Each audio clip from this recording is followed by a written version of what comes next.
Inakala ng lahat na siya ay isang mahina, ngunit siya ay bumunot ng isang espada mula sa bato upang maging maalamat na bayani, at sa wakas ay nagkaroon ng isang kasintahan.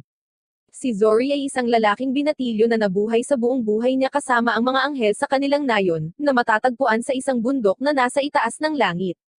Siya lang ang tao doon, at kasama ang matalik niyang kaibigan na si Mike, natutuwa siyang tuklasin ang mga ruins. Isang araw, naglibot si Zori sa isang bundok at nakahanap ng isang higanteng gusali. Ito ay isang ruin na hindi pa niya ginalugad noon, at plano niyang makita kung ano ang naririto. Nakahanap ang dalawang kabataan ng isang mahiwagang aparato at i-deactivate ito para alisin ang isang mahiwagang pader na pumipigil sa kanila na pumasok, at uusad na sana ng isang malakas na boses ang nag-utos sa kanila na huminto. Lumingon sila upang makita si Zenrose, ang lolo ni Mike at ang pinuno ng mga anghel, na nagbabawal sa mga lalaki na pumasok sa selyadong lugar. Habang nagtataka si Mike kung bakit hindi sila hinahayaan ng kanyang lolo na tuklasin ang mga ruins, binasa ni Zori ang mga celestial records, isang aklat na nagsasabi tungkol sa kasaysayan ng mga anghel at mga tao, at kung paano sila dating mapayapang nabuhay ng magkasama. Matapos palayasin ang mga puwersa ng kasamaan mula sa mundo, nagsimulang sumamba ang mga tao sa mga anghel, at kabilang sa kanila, ang mga may talento ay biniyayaan ng kapangyarihan ng mga anghel at tinawag na mga bayani na magpoprotekta sa mga tao mula sa kapahamakan, at magdadala sa kanila sa kapayapaan at kasaganaan. Naniniwala si Zori na ang aklat ay nagsasabi ng katotohanan, at ang ruin na nakita nila ngayon ay tumutugma sa paglalarawan ng kabisera ng mga anghel, ang pinakamahalagang lugar sa ibinahaging kasaysayan ng mga tao at mga anghel. Sumang-ayon si Mike sa kanyang kaibigan at sa kabila ng babala ng kanyang lolo, nagpasya siyang makipagkarera kay Zori upang makahanap ng isang bagay na kawili-wili sa ruin. Kinabukasan, pumasok si Zori sa ruin at gumamit ng grappling hook upang tumalon sa iba pang mga gusali tulad ni Spider-Man. Pagkatapos ay pumasok siya sa loob ng gusali, at nakita ang isang maringal na mural ng bayani na nagwawagayway ng sagradong espada. Itinugma ni Zori ang mural sa diagram sa aklat, at ibinulales na ito ay katulad ng nasa kabisera ng mga anghel. Pagkatapos nito, napansin niya na ang isang estatwa sa harap ng mural ay nakasuot ng guwantes na may crest ng bayani. Sa sandaling iyon, dumating doon si Mike at kinuha ang guwantes na parang naninibugho, ngunit kinikilala na si Zori ang nanalo sa karerang ito. Biglang lumitaw ang kidlat at kulog sa kalangitan, at napansin ni Zori na hindi natural ito base sa kung paano ito dumadaloy sa mga direksyon. Ang mga lalaki ay tumakbo sa ligtas na lugar sa takot na ang ruin ay tumatawag ng kidlat patungo sa sarili nito upang mapuksa ang mga nanghihimasok. Ngunit pagkatapos, si Mike ay lumakad sa isang bitag. Nahulog sina Zori at Mike sa isang butas, at bago sila bumagsak sa lupa, ipinatawag ni Mike ang kanyang magic staff at ginamit ang kanyang water magic para iligtas si Zori. Maayos na lumapag si Mike at sinabi kung gaano kalaki at kalawak ang butas, at tinanong sa kanya ni Zori kung paano sila makakaalis dito. Pagkatapos ay tumingin-tingin si Zori sa paligid at nalaman niyang nasa loob ito ng isang templo, kaya nagpasya siyang tuklasin ito. Hindi nagtagal, nakahanap siya ng gumuhong plataporma at nakita niya ang isang tao sa guho. Hindi makapaniwala si Mike na maaaring pumunta rito ang isang tao, at pinigilan niya si Zori na tumulong dahil sinabihan siya ng kanyang lolo na lumayo sa mga tao. Nagprotesta si Zori na maaaring buhay pa ang babae, at tinawag siya ni Mike bago pumayag na tulungan siya. Ginagamit ni Zori ang kanyang grappling hook upang umindayog pababa, bago tumakbo sa isang tulay upang maabot ang babae. Sinabihan siya ni Mike na pag-isipang muli ang kanyang mga aksyon, ngunit ginaisang ni Zori ang babaeng kabalyero na nabigla nang makita siya. Inaalok ni Zori ang kanyang kamay sa kanya, ngunit ayaw niyang hawakan ito dahil sa pangamba niya sa mga lalaki. Maya-maya, biglang tinanong ng dalaga si Zori kung siya ba ang bayani, at parehong natigilan sina Zori at Mike sa tanong.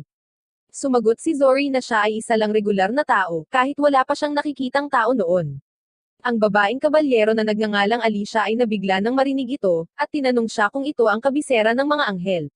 Sinabi ni Zori na ito nga ang lugar na yun, ngunit ang tanging bayani dito ay ang nasa larawan sa dingding.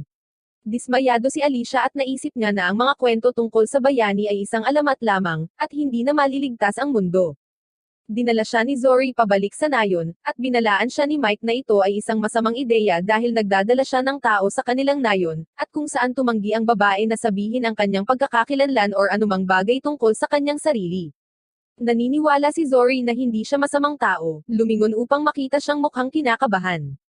Si Zori lang ang nakikita ni Alicia at hindi si Mike na napagtanto niyang tama ang kanyang lolo nang sinabi niyang hindi sila nakikita ng mga ordinaryong tao.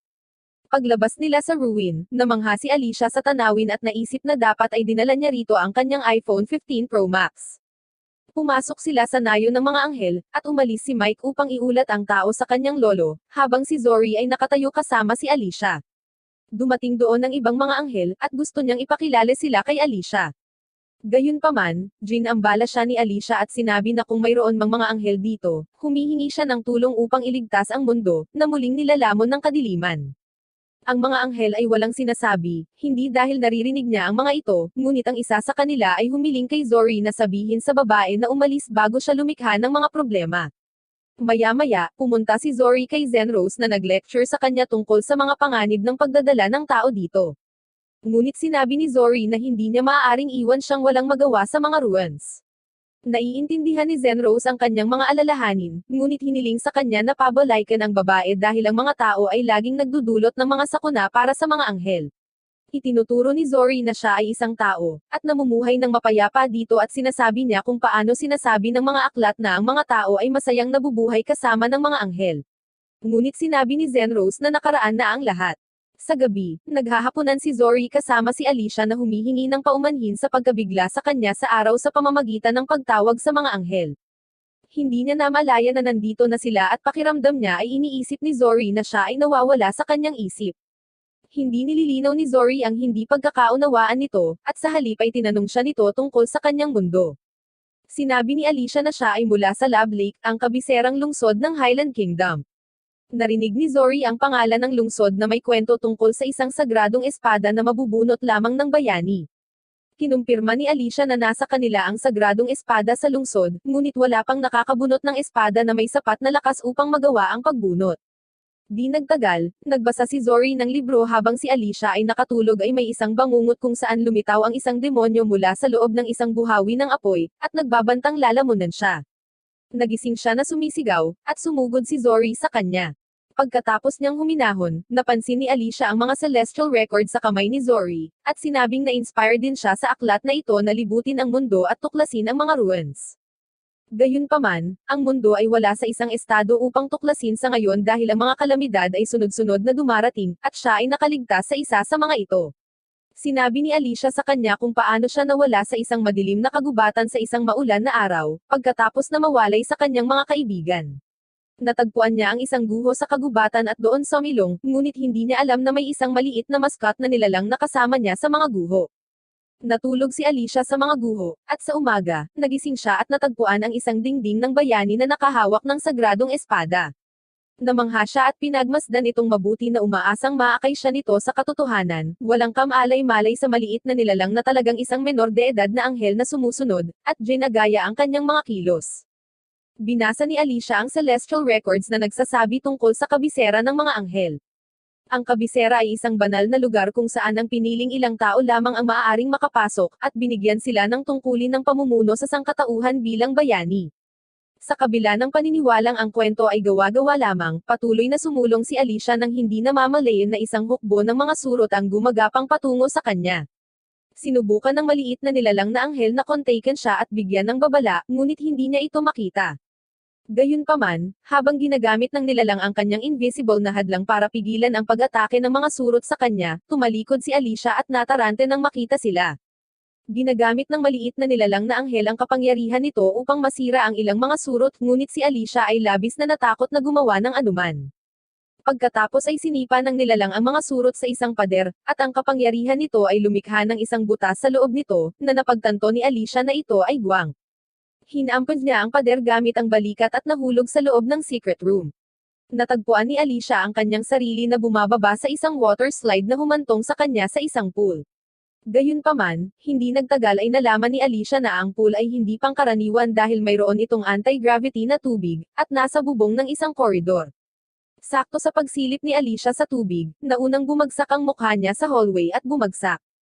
Hindi nagtagal ay nagising siya at nakita ang labasan na naghahatid sa kanya sa isang higanteng talon. Natagpuan niya ang isang puno sa kanyang harapan na may maliit na halijing bato, na may tatak ng isang bayani sa tabi nito. Habang sinusuri niya ito, ang haligi ay nagsimulang gumalaw mag-isa, at nakarating sa isang lugar na may masaganang sikat ng araw.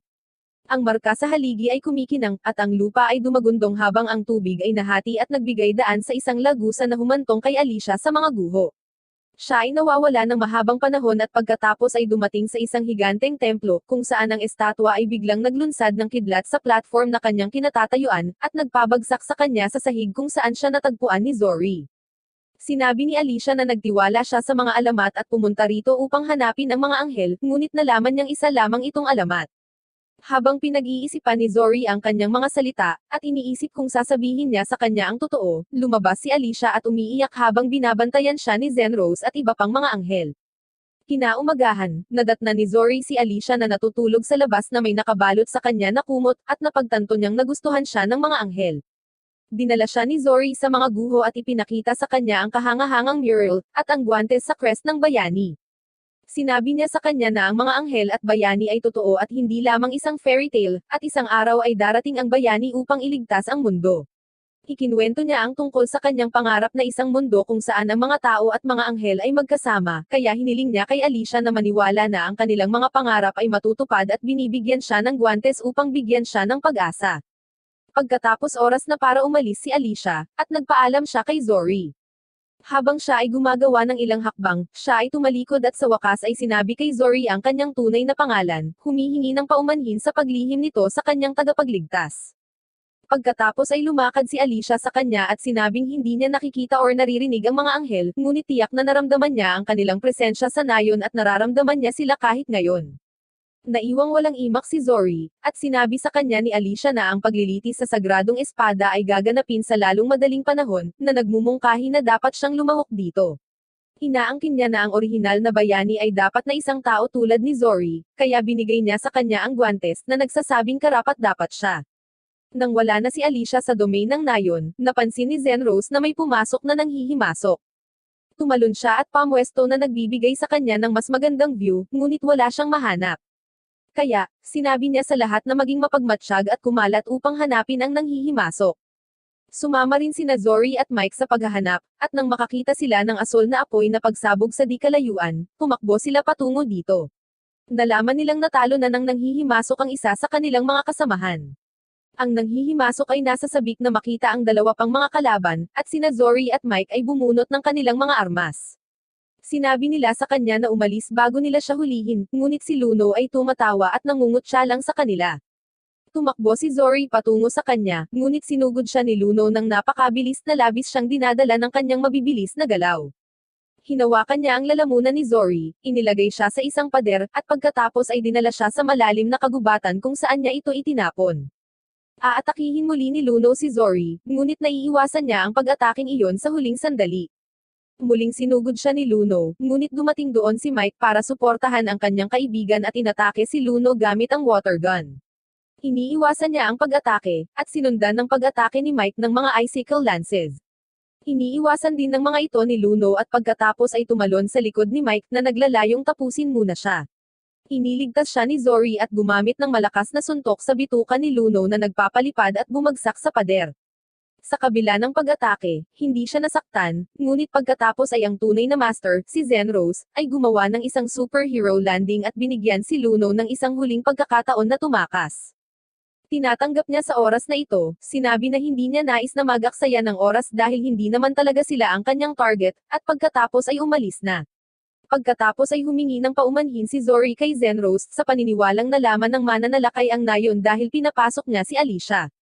Gayunpaman, iniisip ni na Mike at Zenrose na ang pag-atake ay hindi kasalanan ni Zori or ni Alicia. Sa gabi, naalala ni Zori ang sinabi ni Luno tungkol sa isang bagay at napagtanto na sinusundan niya si Alicia sa simula. Nagmamadali siyang iligtas siya at humingi ng paumanhin sa kanyang mga kaibigan sa pag-iwan sa kanila nang walang sinasabi. Ngunit si Mike ay naroon mismo sa kanya, habang plano niyang samahan siya sa kanyang paglalakbay. Natigilan si Zori at tinanong siya kung bakit niya gustong gawin iyon. Sumagot si Mike na kung hinahabol ni Luno si Alicia, dapat nilang tulungan siya, at hindi sapat si Zori para doon. Pagkatapos ay ipinakita niya ang isang punyal na natagpuan niya sa mga guho na nawala ni Alicia sa kanyang paggalugad. Ang punyal ay may crest ng maharlikang pamilya ng Helen, na nangangahulugang si Alicia ay hindi ordinaryong kabalyero kundi isang prinsesa, at dapat nila siyang tulungan. Natutuwa si Zori na malaman na ang kanyang matalik na kaibigan ay sasama, at si Mike ay namumula habang sinasabi niya na hindi niya maaaring hayaan ang isang walang muwang na kaibigan sa mundong mag-isa. Naglalakad sila patungo sa kaharian ng tao, at ipinarating ni Mike ang mensahe mula sa kanyang lolo, na hinihiling kay Zori na tahakin ang sarili niyang landas at mamuhay ng lubos. Malapit na silang makarating sa kaharian ng tao, at sa pagsikat ng araw, ang mga mata ni Zori ay kumikinang sa pagtataka habang tinatanaw niya ang napakagandang tanawin. Naglibot sina Zori at Mike hanggang sa tuluyang makarating sa lungsod ng Lab Lake. Nakikita nila ang isang malaking pulutong na pumapasok sa lungsod, at bilang mga baguhan sa isang bansa, sila ay nabigla sa napakaraming tao. Habang tinitingnan ni Zori ang karamihan, isang redhead na merchant ang dumating doon at tinulungan siyang tumawid sa gate dahil napagtanto niyang siya ay isang bagong dating, na hindi sanay sa paraan ng pamumuhay sa lungsod. Nang malaman niya na wala siyang pass para makapasok sa lungsod, nagmumungkahi siya ng isa pang paraan na magagamit niya para mabilis na makapasok sa lungsod. Sinabi niya sa kanya ang tungkol sa kanyang merchant caravan na tinatawag na Arrow Feathers na may libreng visa sa lahat ng bansa at lungsod. Tinulungan niya si Zori na tumawid sa gate gamit ang kanyang pass, at pagkatapos ay humingi siya ng pera. Noon natutunan ni Zori ang tungkol sa pera, at sinabing wala siyang ganoon. Hindi naniniwala sa kanya ang babaeng mapula ang buhok, at nagsimulang maghanap sa loob ng kanyang bag kung saan nakahanap siya ng punyal na may royal crest. Tumanggi si Zori na ibigay iyon sa kanya, sinasabing kailangan niyang ibalik ito sa isang tao, at naiintindihan ito ng babaeng mapula ang buhok, na sinasabing may utang si Zori sa kanya ngayon. Hindi nagtagal, pumasok sina Zori at Mike sa lungsod, at namangha sila sa maligaya nitong vibes. Nagpasalamat si Zori sa redhead bago siya umalis para sa negosyo, ngunit nang lumingon siya kay Mike, nalaman niyang nanghina siya dahil sa masamang aura na naruroon sa paligid. Ito ay lumalabas na higit pa sa isang pagiging introvert na kalikasan, na nagiging mas mahusay sa sandaling siya ay lumayo sa mga tao. Pagkatapos, nakita ni Zori si Luno sa palengke. Tumatakbo si Luno, nagparkour sa lungsod, at sinundan siya ni Zori at sa wakas ay naabutan siya. Hinihiling niyang malaman kung bakit hinahabol ni Luno si Alicia, at tumugon siya na kumuha siya ng kontrata para tapusin siya. Gayunpaman, nalaman niyang palaging nakakatuwa ang mga bagay sa paligid ng prinsesa, kaya't sumuko na siya sa pagpaslang sa kanya. Ngunit nangangahulugan lamang iyon na hinahabol siya ng ibang mga partido ngayon, at sinabi niya kay Zori na maging alerto sa pagprotekta sa babae bago tumakas.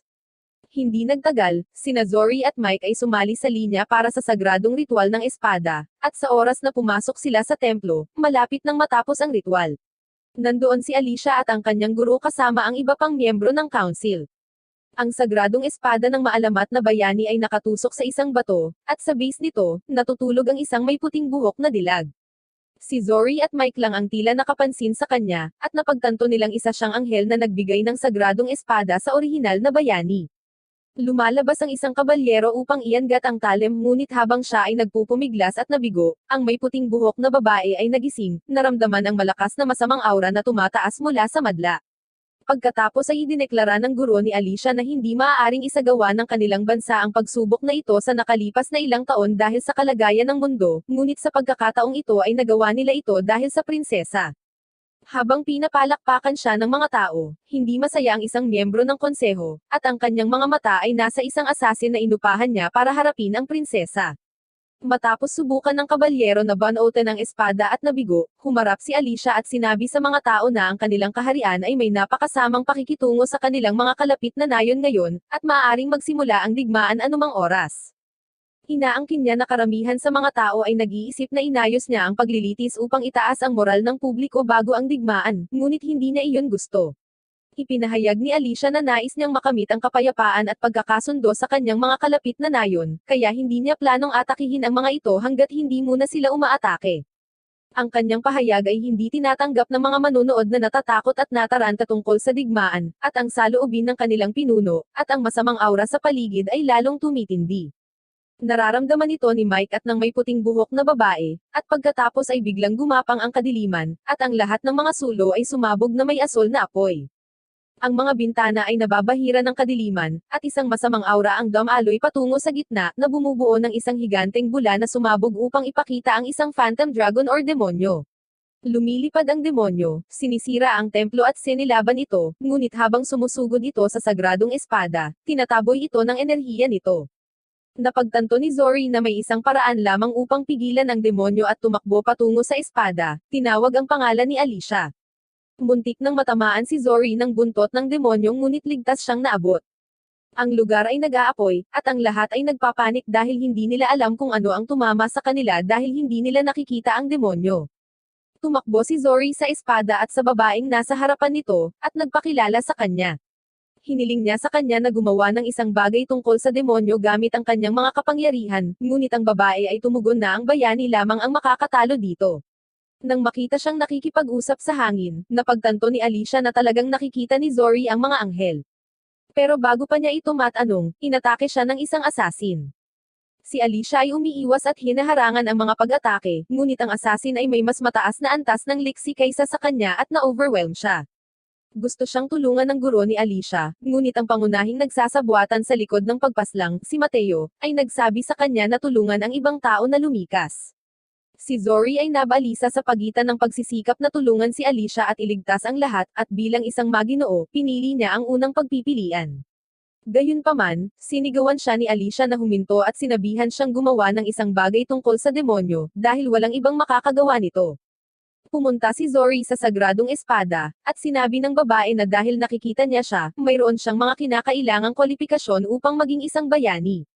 Gayunpaman, hindi niya planong hayaan siyang humawak ng espada bago niya ihayag kung bakit gusto niya ang kapangyarihang iyon. Kaya, tinanong muna ni Zori ang babae para sa kanyang pangalan at nalaman na siya ay tinatawag na Lisa, at pagkatapos ay sinabi sa kanya ang tungkol sa kanyang pangarap na matuklasan ang mga guho sa buong mundo. Nais ni Zori na gamitin ang kaalaman mula sa mga guho upang lumikha muli ng pagkakaisa sa pagitan ng mga tao at mga anghel, at ang pagkatalo sa demonyo ay maglalapit sa kanyang pangarap na makamit ang walang hanggang kapayapaan. Matapos makapagsalita, inabot niya ang espada, at nang hahawakan na niya ito, isang maliwanag na liwanag ang nagmumula rito, at huminto ang oras. Nagtataka si Zori kung ang nangyayari sa paligid, ngunit pagkatapos ay narinig niya ang boses ni Lise na nagmumula sa espada. Sinabi niya sa kanya na ang bayani ay marahil ang pinakamalungkot na tao sa mundo, na dapat gumawa ng masakit na mga desisyon at nanganganib na kamuhian ng mga tao kahit na matapos silang iligtas. Sumagot si Zori na wala siyang pakialam sa mabigat na landas na iyon kung kaya niyang protektahan ang lahat. Dito, hawak niya ang espada, at ang crest ng bayani ay lumilitaw sa kanyang kamay. Hinugot niya ang espada mula sa bato, at ang oras ay nagsimulang gumalaw muli. Si Zori ay naglalabas ng gininto ang aura, at habang inaatake siya ng demonyo, hindi siya nabigla. Siya ay nagmamadali patungo sa Phantom Dragon, hiniwa ito ng madali, at pagkatapos ay dumapo sa lupa, ipinakita ang kanyang napakagara na costume at isang higanteng nagninangas na espada. Ang lahat ay natigilan nang makita siya, at pagkatapos ay lumitaw ang espiritu ni Lise sa tabi niya, na nagsasabi sa kanya na gamitin ang kanyang kapangyarihan upang talunin ang demonyo. Ipinadaloy ni Zori ang kanyang lakas ng apoy sa pamamagitan ng espada, at sa isang indayog, sinunog niya ang demonyo. Ang kadiliman ay naglaho sa pagkatalo ng halimaw, at ang apoy sa gusali ay nawala din. Bumalik sa normal si Zori pagkatapos noon, at ang espada ay naglaho at pumasok sa kanyang katawan habang ang lahat ay nakatingin sa kanya na hindi makapaniwala. Ang assassin na humahabol sa buhay ni Alicia ay tumakas ilang sandali bago bumagsak si Zori. Pagkalipas ng 3 araw, nagising si Zori sa bahay ni Alicia at nakita niya sina Mike at Lise sa tabi niya, na nagsasabing siya ay pagod na pagod dahil sa pag-channel ng enerhiya ng espada at nagkaroon ng mataas na lagnat habang siya ay walang malay. Nalaman ni Zori na iniligtas siya ni Alicia, at agad niyang napagtanto na nasa panganib din ang kanyang buhay. Habang nagtatanong si Zori tungkol sa kanya, pumunta si Alicia sa silid at ipinahayag ang kanyang kaluwagan na makita siyang maayos. Nakakakuha sila ng masaganang almusal, at nagpapasalamat sila sa isa't isa sa pagliligtas ng kanilang buhay. Sinabi ni Alicia na nagsimulang tumibok ang kanyang puso nang makita si Zori na binunot nito ang kanyang espada, at tinalo ang halimaw. Para pasalamatan siya, naghanda siya ng regalo. Isinuot ni Zori ang damit ng bayani, isang toned down na bersyon ng kanyang magarang costume, at pinupuri siya ng lahat ng babae, at sinabi ni Mike na naglalagay lang ito ng kolorete sa isang hindi kagwapuhan na lalaki. Habang nakikipag-away si Zori sa kanya, nagulat si Alicia at tinanong siya kung narito ang mga anghel. Sinabi ni Zori na andito sila, at ipinakilala niya sina Mike at Lise sa kanya. Sinabi ni Alicia na lagi niyang alam sa kanyang puso na si Zori ang magiging bayani balang araw, at naniniwala na ang iba ay walang silbi dahil hindi nila nakikita ang mga anghel kahit na sila ay nasa harapan nila. Nais sabihin ni Lise kay Alicia na hindi siya useless, kaya't hiniling niya kay Zori na hawakan ang kanyang kamay upang ma-activate niya ang kanyang kapangyarihan para sa paglipat ng data. Hinawakan ni Zori ang kamay ni Alicia habang kinakausap siya ni Lise, ngunit walang nangyari. Pagkatapos ay hiniling niya sa kanya na ipikit ang kanyang mga mata para sa mas mahusay na mga resulta, ngunit walang nangyayari kahit gawin iyon. Sinabi ni Mike na hindi makapag-concentrate si Zori dahil first time niyang humawak sa kamay ng isang babae sa kanyang buhay.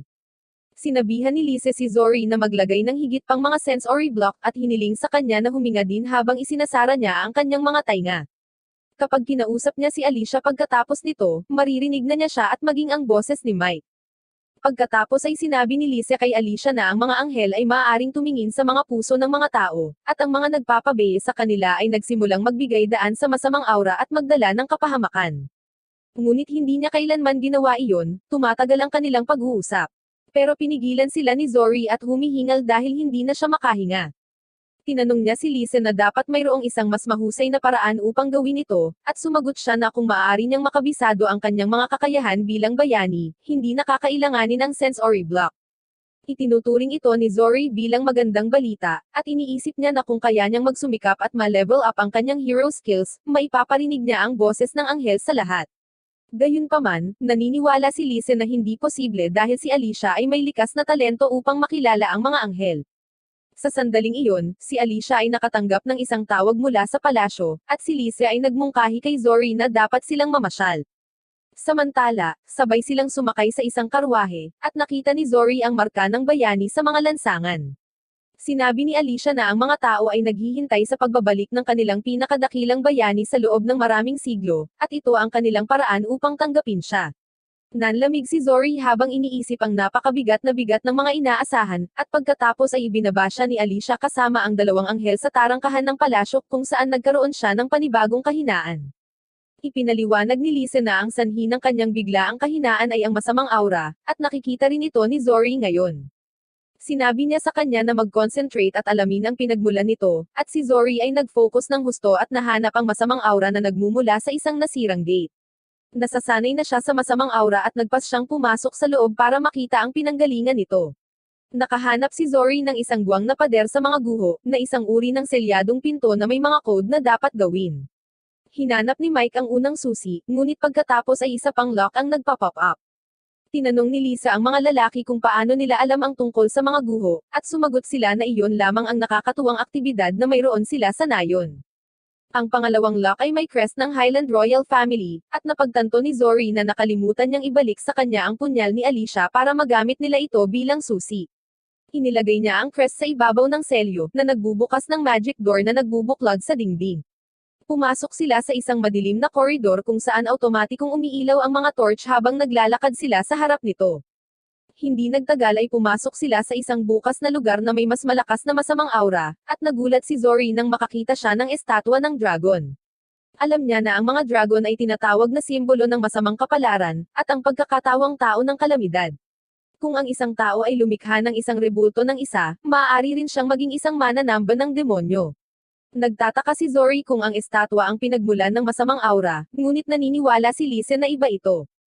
Sa sandaling iyon, naramdaman nila ang aktibidad sa itaas at tumangala upang makita ang isang phantom bat na demonyo. Inaatake nito ang partido, pinaghihiwalay sila, at kapag ginamit ni Mike ang kanyang pag-atake ng yelo dito, nadudurog ito sa maliliit na paniki. Sinenyasan ni Lise si Zori na maghanda, at ginamit niya ang kanyang kapangyarihan upang atakihin ang mga paniki gamit ang kanyang espada. Ay nalalayan din siya ni Lise sa pamamagitan ng paggamit ng mga explosive talisman, at sa inis nito, ang mga paniki ay nagsama-sama upang maging higanteng demonyo muli. Inatake nila si Mike, at si Zori ay nagmamadali upang iligtas siya, ngunit napagtanto na napakahirap na harapin ang isang higanteng paniki. Hiniling sa kanya ni Lise na ikalat ito sa mas maliliit na paniki upang madalisay niya silang lahat gamit ang kanyang mahika. Sinugod ni Zori ang demonyo at pinutol ito sa mas maliliit na fragment na nagiging paniki, at ikinalat ni Lisa ang kanyang mga talisman sa silid upang gamitin ang kanyang malakas na kasanayan, Flare Vortex, na sumusunog sa masamang kontrol ng aura sa mga paniki. Ang mga paniki ay bumalik sa normal at lumipad, at si Zori ay natutuwa na sila ay nanalo. Sinusuri ni Lisa ang kanyang kalusugan at sinabi sa kanya na magagamit niya ang supernatural na lakas na nakukuha niya mula sa mga anghel, ngunit ang pagpasok sa isang kontrata sa kanila ay magbibigay ng stress sa kanyang katawan. Sinabi ni Lisa sa kanya kung nakakaramdam siya ng bigat dahil sa kanya, maaari siyang pumasok sa loob niya, at ipinakita niya ito sa pamamagitan ng pagbabalik sa kanyang espiritu at pagpasok sa kanyang katawan. Nagulat si Zori at tinawag si Lisa pabalik, ngunit ipinaalala ni Mike sa kanila na ang masamang aura ay hindi pa nawawala, at ang tunay na pinagmulan nito ay tila nasa malalim na looban. Hindi nagtagal ay pumasok sila sa isang madilim at mabahong silid. Pinaliwanag ito ni Lisa, at kinilabutan si Zori nang makakita siya ng mga kalansay at tanikala, kaya napagtanto niya na ito ay isang uri ng torture room. Kinilabutan din si Mike, at malungkot na ipinaliwanag ni Lisa na ang ruins na ito ay nilikha ng mga nakaraang hari ng Highland Kingdom. Ang mga taong nagrebelde sa gobyerno ay nawala, tulad ng ginagawa nila sa ibang mga bansa, at pagkatapos ay dinala sila dito, pinupuksa ng palihim. Ang kanilang mga katawan ay nalante sa paglipas ng panahon, ngunit ang kanilang puot ay nauwi na ngayon sa masamang aura at nagluluwal ng mga demonyo. Si Zori ay natakot, ngunit siya ay napanatag nang malaman na si Alicia ay hindi kasama sa alinman sa kalupitan na ito. Ipinahayag ni Lisa na dinala niya siya sa lugar na ito upang sabihin sa kanya ang tungkol sa huling tungkulin ng bayani, na sirain ang Lord of Calamity, na siyang pinagmulan ng lahat ng masamang aura at ang lumikha ng masamang aura. Napakatindi ng kanyang masamang aura na maaaring humantong sa pagkawasak ng mundo, at hindi pa sapat ang lakas ni Zori para harapin siya. Kaya naman hiniling ni Lisa sa kanya na maglakbay sa mundo, at hanapin ang kanyang mga dahilan para protektahan ang mundo habang lumalakas upang harapin ang kanyang huling kaaway. Si Zori ay tensyonado, ngunit sinabihan siya ni Mike na huwag masyadong isipin ang tungkol dito gamit ang kanyang walang laman na utak. Sa sandaling iyon, naramdaman nila ang pagpuno ng tubig sa silid, at napagtanto ni Lisa na ang masamang aura dito ay nasira ang ilang mga bahagi ng lawa. Sinabihan niya ang kanyang mga kaibigan na tumakas nang biglang bumuhos ang mga bukal ng tubig, at ang bubong ay nabibitak dahil sa mga ito. Ginamit ni Mike ang kanyang salamangka ng yelo upang i-freeze ang tubig at lumikha ng pagkakataong tumakas, ngunit natunaw ang yelo sa lalong madaling panahon, at nalaman nilang kahit ang pangunahing bulwagan ay binaha. Inihagis ng isang water fountain si Zori, na nawala ng balanse at malapit ng ma-headbutt ng higanteng estatwa ng dragon. Ngunit sina Mike at Lisa ay pinagsama ang kanilang mga kapangyarihan upang iligtas siya. Nagmamadali silang lumabas na umaasang magiging ligtas doon, ngunit nakatagpo sila ng isang kakilakilabot na bagyo na nagngangalit doon. Itinuro ni Lisa pataas, sinasabing isang malakas na masamang aura ang sanhi nito. Mayroong isang nakakatakot na madilim na buhawi sa gitna ng lungsod, at kahit na si Zori at ang kanyang mga kaibigan ay natigilan nang makita ito, determinado rin silang pigilan ito. Gayunpaman, ang buhawi ay hindi ang pinakamasama sa kanilang mga alalahanin dahil nakikita nila ang anino ng isang dragon sa loob nito. Binago ng buhawi ang direksyon nito at tumungo sa Royal Palace kung saan natulala si Alicia nang makita ito. Tinawag niya ang kanyang mga gwardya upang hayaan ang mga sibilyan na sumilong sa loob ng palasyo. Nang mapansin ng kanyang guro si Zori na nakatayo sa harap ng buhawi, sinabi sa kanya ni Mike na hindi nila ito mapipigilan, at sasayangin nila ang kanilang buhay sa pamamagitan ng pagtayo sa harap ng dragon, pero ayaw ni Zori na mapahamak si Alicia. Gayunpaman, ang dragon ay biglang lumipad, at ang buhawi ay naglaho, na sinundan ng panahon na bumalik sa normal. Nababali sa parent si Lisa habang sinasabi na hindi niya inaasahan na makakakita siya ng dragon dito, at ang nakakatakot pa ay tila gawa ito ng masamang aura. Hindi nagtagal, tumakbo si Alicia para pasalamatan si Zori, at doon din nagtitipon ang mga tao sa lungsod. Naniniwala sila na pinalayas ng bayani ang dragon at nagsimulang magsaya para sa kanya, na hindi nagbigay sa kanya ng pagkakataong ipaliwanag ang kanyang sarili. Sa sandaling iyon, dumating doon si Mateo ang may paka na kanina at hiniling si Zori na samahan siya sa hapunan, dahil gusto niyang pasalamatan siya ng maayos. Hindi suportado ni Alicia ang ideyang ito dahil pakiramdam niya ay gusto ni Mateo na manipulahin ang bayani, ngunit naiisip lang ni Zori ang tungkol sa libreng pagkain, kaya tinanggap niya ang imbitasyon at hiniling na samahan siya. Nang maglaon, bumalik sila sa kanyang mansyon, ngunit sa daan, nakita ni Zori ang pagkawasak na dulot ng buhawi at hiniling kay Alicia na ihinto saglit ang karwahe. Pumunta sila sa labas dahil napansin ni Zori ang masamang aura na lumalakas, at sinabi ni Lisa na hindi na ito magtatagal bago ito tuluyang masakop ang lungsod. Hindi nagtagal, nakarating sila sa bahay ni Mateo, ngunit hindi pinayagan ng katulong doon si Alicia na sumama kay Zori, sinabi na siya ay tinawag kaagad ng hari. Si Alicia ay nag-aatubili ngunit hindi makagalaw sa kanyang sarili dahil pinatawag siya ng hari. Pagkatapos ay nakipagkita si Zori kay Mateo, na nagtanong tungkol sa relasyon nila ni Alicia, at sinabi ni Zori na magkaibigan sila. Sinabi ng matanda na gusto rin niyang makipagkaibigan sa kanya at inalok siya ng inumin. Sinabihan ni Mike si Zori na mag-ingat sa libreng pagkain at sinubukan ito kung may lason, ngunit pagkatapos malaman na ligtas ito, pinainom niya ito kay Zori. Tinanong siya ni Mateo tungkol sa kanyang mga plano, at isiniwalat ni Zori na plano niyang talunin muna ang dragon dahil sa pagpaslang dito, maaaring gumawa ng isang hakbang patungo sa kapayapaan. Sa gabi, habang payapang natutulog si Zori, iniimbitahan ni Mike si Lisa para sa isang pribadong pag-uusap dahil tila nawalan siya ng purpose sa buhay matapos maging bayani ang kanyang matalik na kaibigan. Tinanong niya si Lisa kung ano ang dapat niyang gawin para matulungan si Zori ngayon, at sinabi niya sa kanya na pumunta sa hilaga at hanapin ang isang sinaunang guho na may hawak na isang maalamat na artifact na katulad ng sagradong espada. Naniniwala siyang matutulungan niya si Zori kung mahahanap niya ang artifact na iyon, at umalis si Mike ng mag-isa para hanapin ito. Sa umaga, kapag napagtanto ni Zori na umalis na si Mike, natakot siya ngunit pagkatapos ay huminahon sa pag-iisip na ang kanyang matalik na kaibigan ay dapat magkaroon ng ilang wastong dahilan upang umalis nang hindi sinasabi sa kanya. Nagpasya siyang gawin kung ano ang dapat niyang gawin, at magpatuloy upang habulin ang dragon. Pagkatapos ay nakita niya si Alicia, na inutusan ng hari na tulungan ang isang lungsod na dumaranas ng salot. Nagpasya siyang sumali sa kanyang squad bilang kanyang bodyguard, at ay escort siya sa kalapit na lungsod. Sa kanyang mga pahinga, sinabi ni Alicia sa kanya na noong unang lumitaw ang dragon sa mga tao, lumitaw ang isang maalamat na bundok na tinatawag na riyak. Tila may koneksyon ito sa mga dragon, at iyon ang dahilan kung bakit kailangan niyang pumunta doon upang makahanap ng mga pahiwatig. Naglalakbay sila sa isang kakaibang kagubatan kung saan nakatira ang isang mahiwagang daikye ng Galamay. Tiniyak ni Alicia kay Zori na sila ay magiliw na nilalang, ngunit sa gabi, inaatake ng mga nilalang ang kanilang kampo. Gayunpaman, nakikita ni Zori at Lisa ang kanyang tunay na anyo at napagtanto na ito ay isang demonyo na sumakop sa katawan ng Galamay na halimaw. Si Zori ay sumugod patungo sa halimaw at tinamaan ito ng kanyang espada, dinadalisay ito sa isang pag-atake. Kinabukasan, sinabi ni Alicia kay Zori na ang lungsod na kanilang pupuntahan ay dumaranas ng isang kakilakilabot na kaso ng sakit, at ang mga doktor na ipinadala mula sa kabisera ay maaaring hindi makakatulong sa kanila. Pagkatapos ay tinanong niya si Zori tungkol sa kwento ng kanyang buhay, at narinig niya na iniligtas siya ng matandang si Zenrose mula sa isang malaking apoy at inampun siya. Sinabi niya na ayon kay Zenrose, palagi niyang nakikita at naririnig ang mga anghel, at gusto ni Alicia na matuto patungkol sa kanila. Kaya, binibigkas ni Zori ang nabasa niya sa mga celestial records, at sinabi na ang mga anghel ay hindi lahat makapangyarihan at kayang kontrolin ang isa sa apat na pangunahing elemento, katulad ng lupa, tubig, apoy, at hangin. Noong sinaunang panahon, nakikita at naririnig sila ng mga tao, ngunit pagkatapos ay tumigil sila sa paggalang sa kanila at nawala ang kanilang kakayahang makipag-ugnayan sa kanila. Di nagtagal, nagsimulang mag-away ang mga tao, at nagsimula ang panahon ng kaguluhan, na humahantong sa mundo sa kasalukuyang estado nito.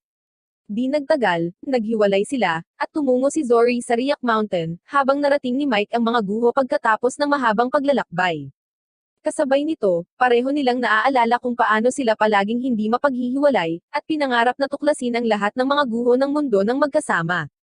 Si Mike ay natutulog sa tarangkahan ng mga guho, at nang magising siya kinaumagahan, nakita niya ang isang marilag na tanawin. Naglalakad siya sa kalahating lubog ng mga guho at sumisid para makapasok sa mga ito. Narating niya ang gitna ng mga guho at nakakita ng isang marangel na arrow, ngunit nang malapit na niya itong kunin, isang grupo ng mga demonyong parang insekto ang umatake sa kanya. Lumalaban siya gamit ang kanyang sandata ngunit wala siyang magawa at napaatras. Sa kabutihang palad nakikipag-ugnay siya sa arrow, at nakakuha ng kapangyarihan nito.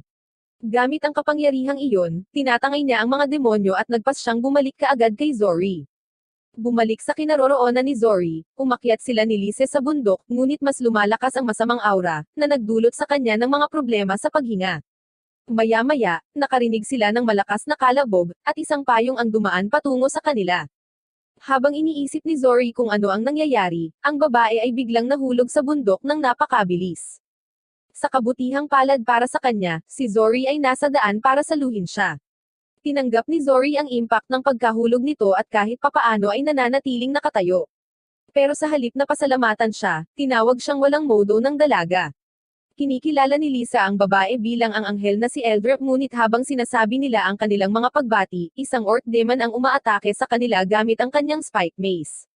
Bahagyang iniiwasan ni Zori ang kanyang nakakadurog na atake, at pagkatapos ay ginamit ni Eldra ang kanyang earth magic para ipadala ang demonyong lumilipad. Bumaba siya, sinabing nandito lang siya sa kanyang nakagawiang patrol at hindi inaasahan na makakatagpo siya ng hindi invited na bisita dito. Nagpasalamat sa kanya ni Zori, ngunit sinabi ni Eldra sa kanya na masyadong maaga para doon dahil buhay pa ang demonyo. Sinusugod ni Zori ang halimaw gamit ang kanyang nagninangas na espada, ngunit walang epekto sa kanya ang kanyang mga pag-atake. Ipapalipad na siya ng demonyo, ngunit pagkatapos ay iniligtas siya ni Lisa ng kanyang mahika sa apoy. Ang kanyang mga pag-atake ay wala ring epekto sa halimaw dahil sa makapal na masamang aura, ngunit pagkatapos ay isang misteryosong lalaki ang umatake dito, at ang demonyo ay bumagsak pagkatapos masunog ng asol na apoy. Nawawala ito, at nagtataka si Zori kung ano ang nangyari nang dumating ang lalaki at sinabi sa kanya na siya ay isang kalunos-lunos na bayani.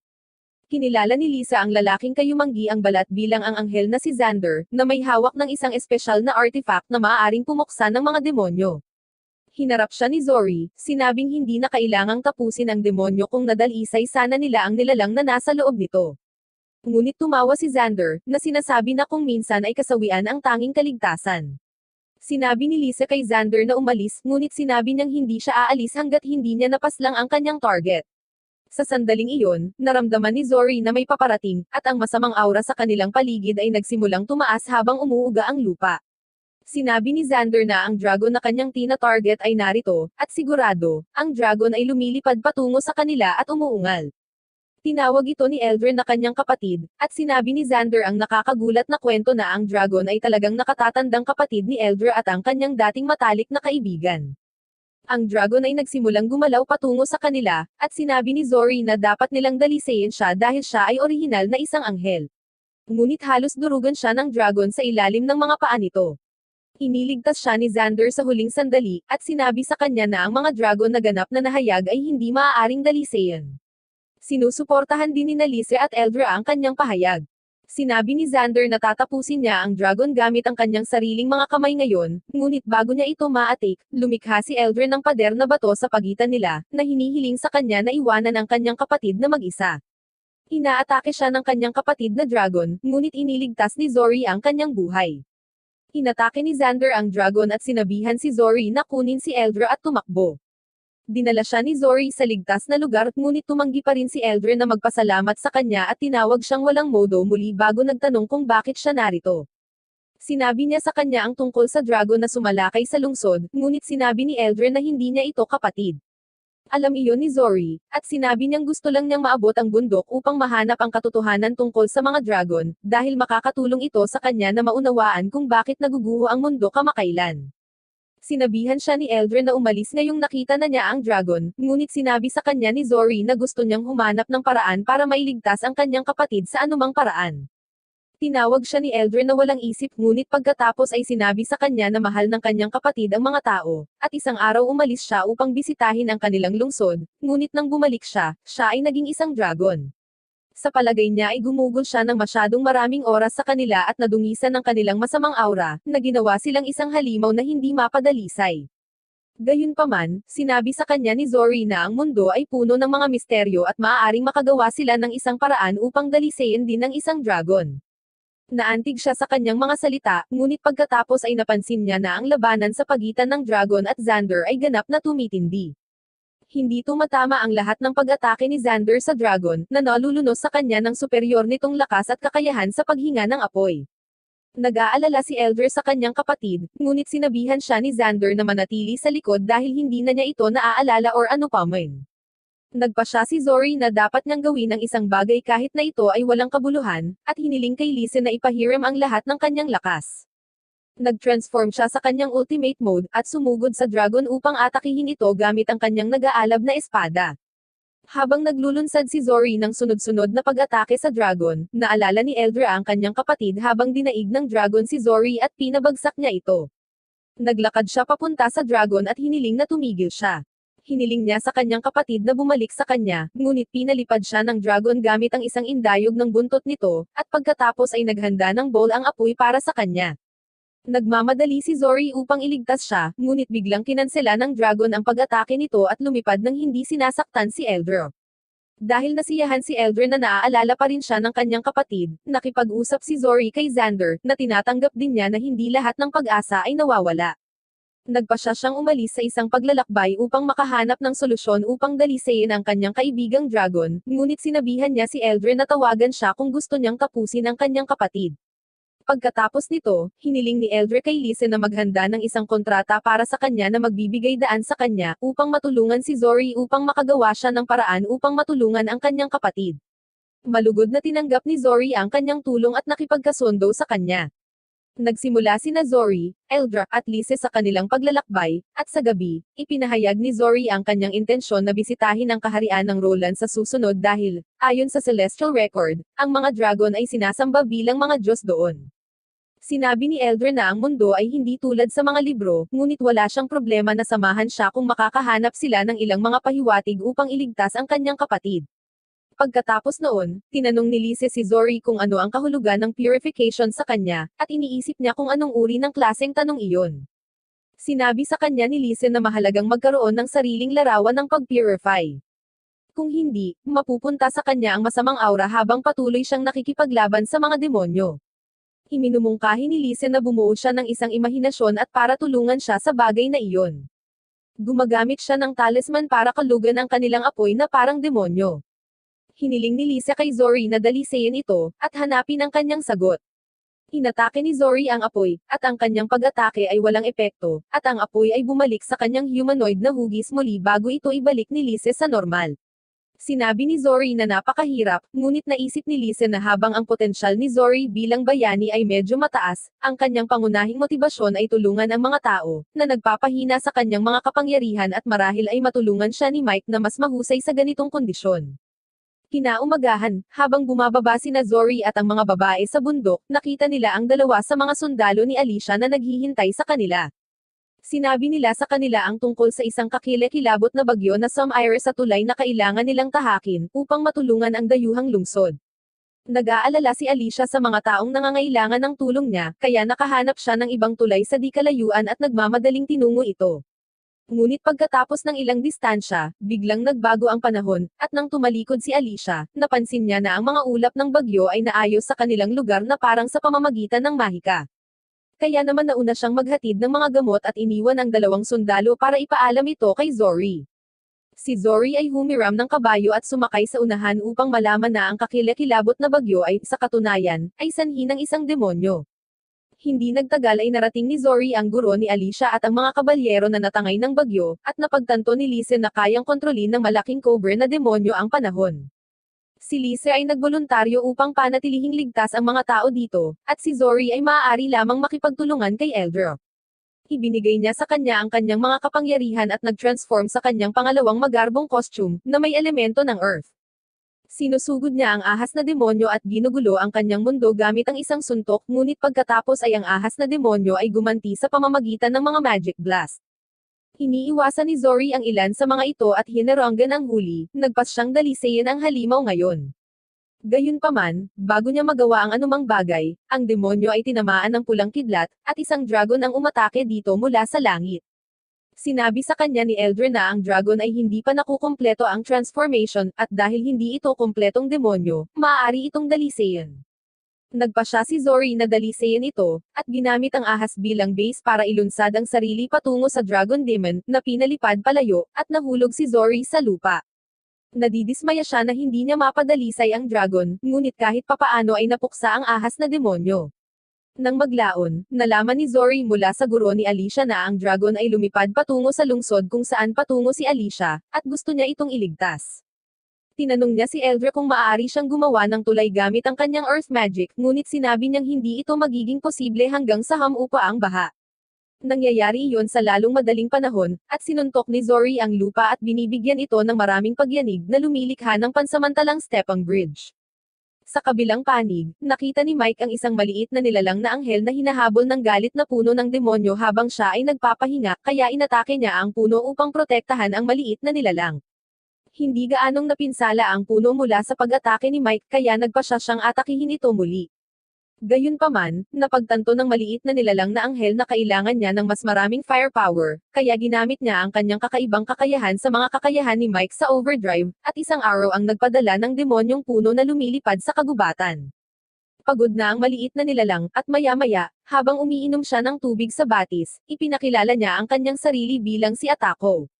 Sinabi niya na si Mike ay isang matalinong binata upang malaman ang tungkol sa mga maliliit na nilalang na Norman Angel sa kabila ng kanyang edad. Inaangkin niya na ang mga anghel na Norman ay may tungkulin sa pag-aalaga sa mga nayon, at sa nakaraan, marami sa kanila ang tumulong sa pagkonekta sa mga tao at mga regular na anghel pero ngayon nagkalat na silang lahat. Nagpasalamat si Mike kay Atako sa pagbibigay sa kanya ng kapangyarihan kanina, at pagkatapos ay sinabi sa kanya na dahil ang mga demonyo ay hindi pa nag-agapi, ito ay mapanganib pa rin para sa kanya. Nalaman ni Atako na plano ni Mike na hanapin ang kanyang kaibigan, kaya nagpasya siyang makipagtambalan sa kanya hanggang sa mangyari iyon. Habang nasa daan, nagulat si Atako nang malaman na kilala ni Mike si Lise, na sinasabing ex niya ito. Nabalisa si Mike nang malaman na type siya ni Lise, ngunit pagkatapos ay bumaba sila sa ilog at nakita ang isang grupo ng mga tao na nag-uusap tungkol sa kung paano ginamit ng bayani ang kanyang kapangyarihan upang lumikha ng tulay. Napagtanto ni na Atako at Mike na nasa malapit si Zori, at nagmadali silang hanapin siya. Hindi nagtagal ay narating ni Zori ang pangalawang pinakamalaking lungsod ng Helen at nalaman na nawasak ito.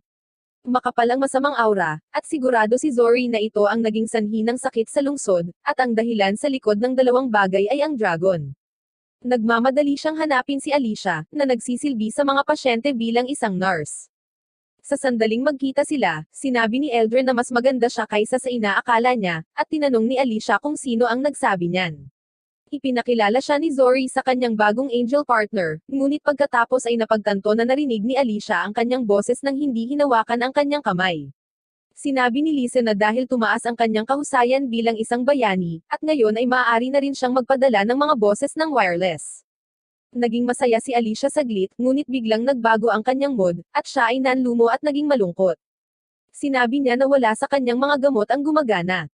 Natatakot siya na lahat ng tao dito ay masasawi sa kabila ng kanilang pagsisikap. Sinabi ni Zori na dapat silang gumawa ng isang bagay tungkol sa pinagmulan ng lahat ng kaguluhang ito. Bigla niyang narinig ang dagandong ng dragon, at nagpa siya na dalisayin ito minsan at para sa lahat.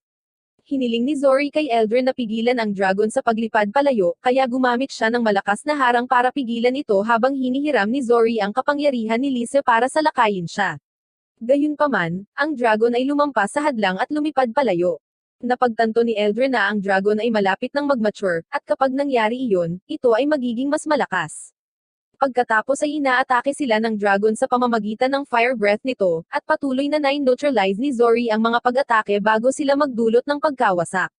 Nais ni Lise na si Mike ay mahimalang tumulong sa kanila gamit ang sagradong artifact, at sinabi ni Zori na nararamdaman niya na malapit siya, kaya kailangan lang nilang maghintay ng kaunti. Lumipad si Zori patungo sa dragon ngunit bumagsak sa lupa at nawalan ng lakas. Pagkatapos ay nagpa siya ang dragon na tapusin muna si Lise, at hamarang si Zori sa daanan ng fire breath nito. Gayunpaman, bago ang pag-atake ay tumama sa sinuman, sinisira ito ng arrow, at lumingon si Zori upang makita si Mike na papalapit sa kanya na may dalang arrow at isang maliit na karakter na mascot. Hindi nag-aaksaya ng oras si Lise at nagtatag ng subcontract kay Mike, na nilaktawan ang mga tuntunin at kondisyon para mabilis na magamit ni Zori ang kanyang kapangyarihan. Tumakbo si Mike patungo kay Zori, na patuloy na umiiwas sa apoy ng dragon.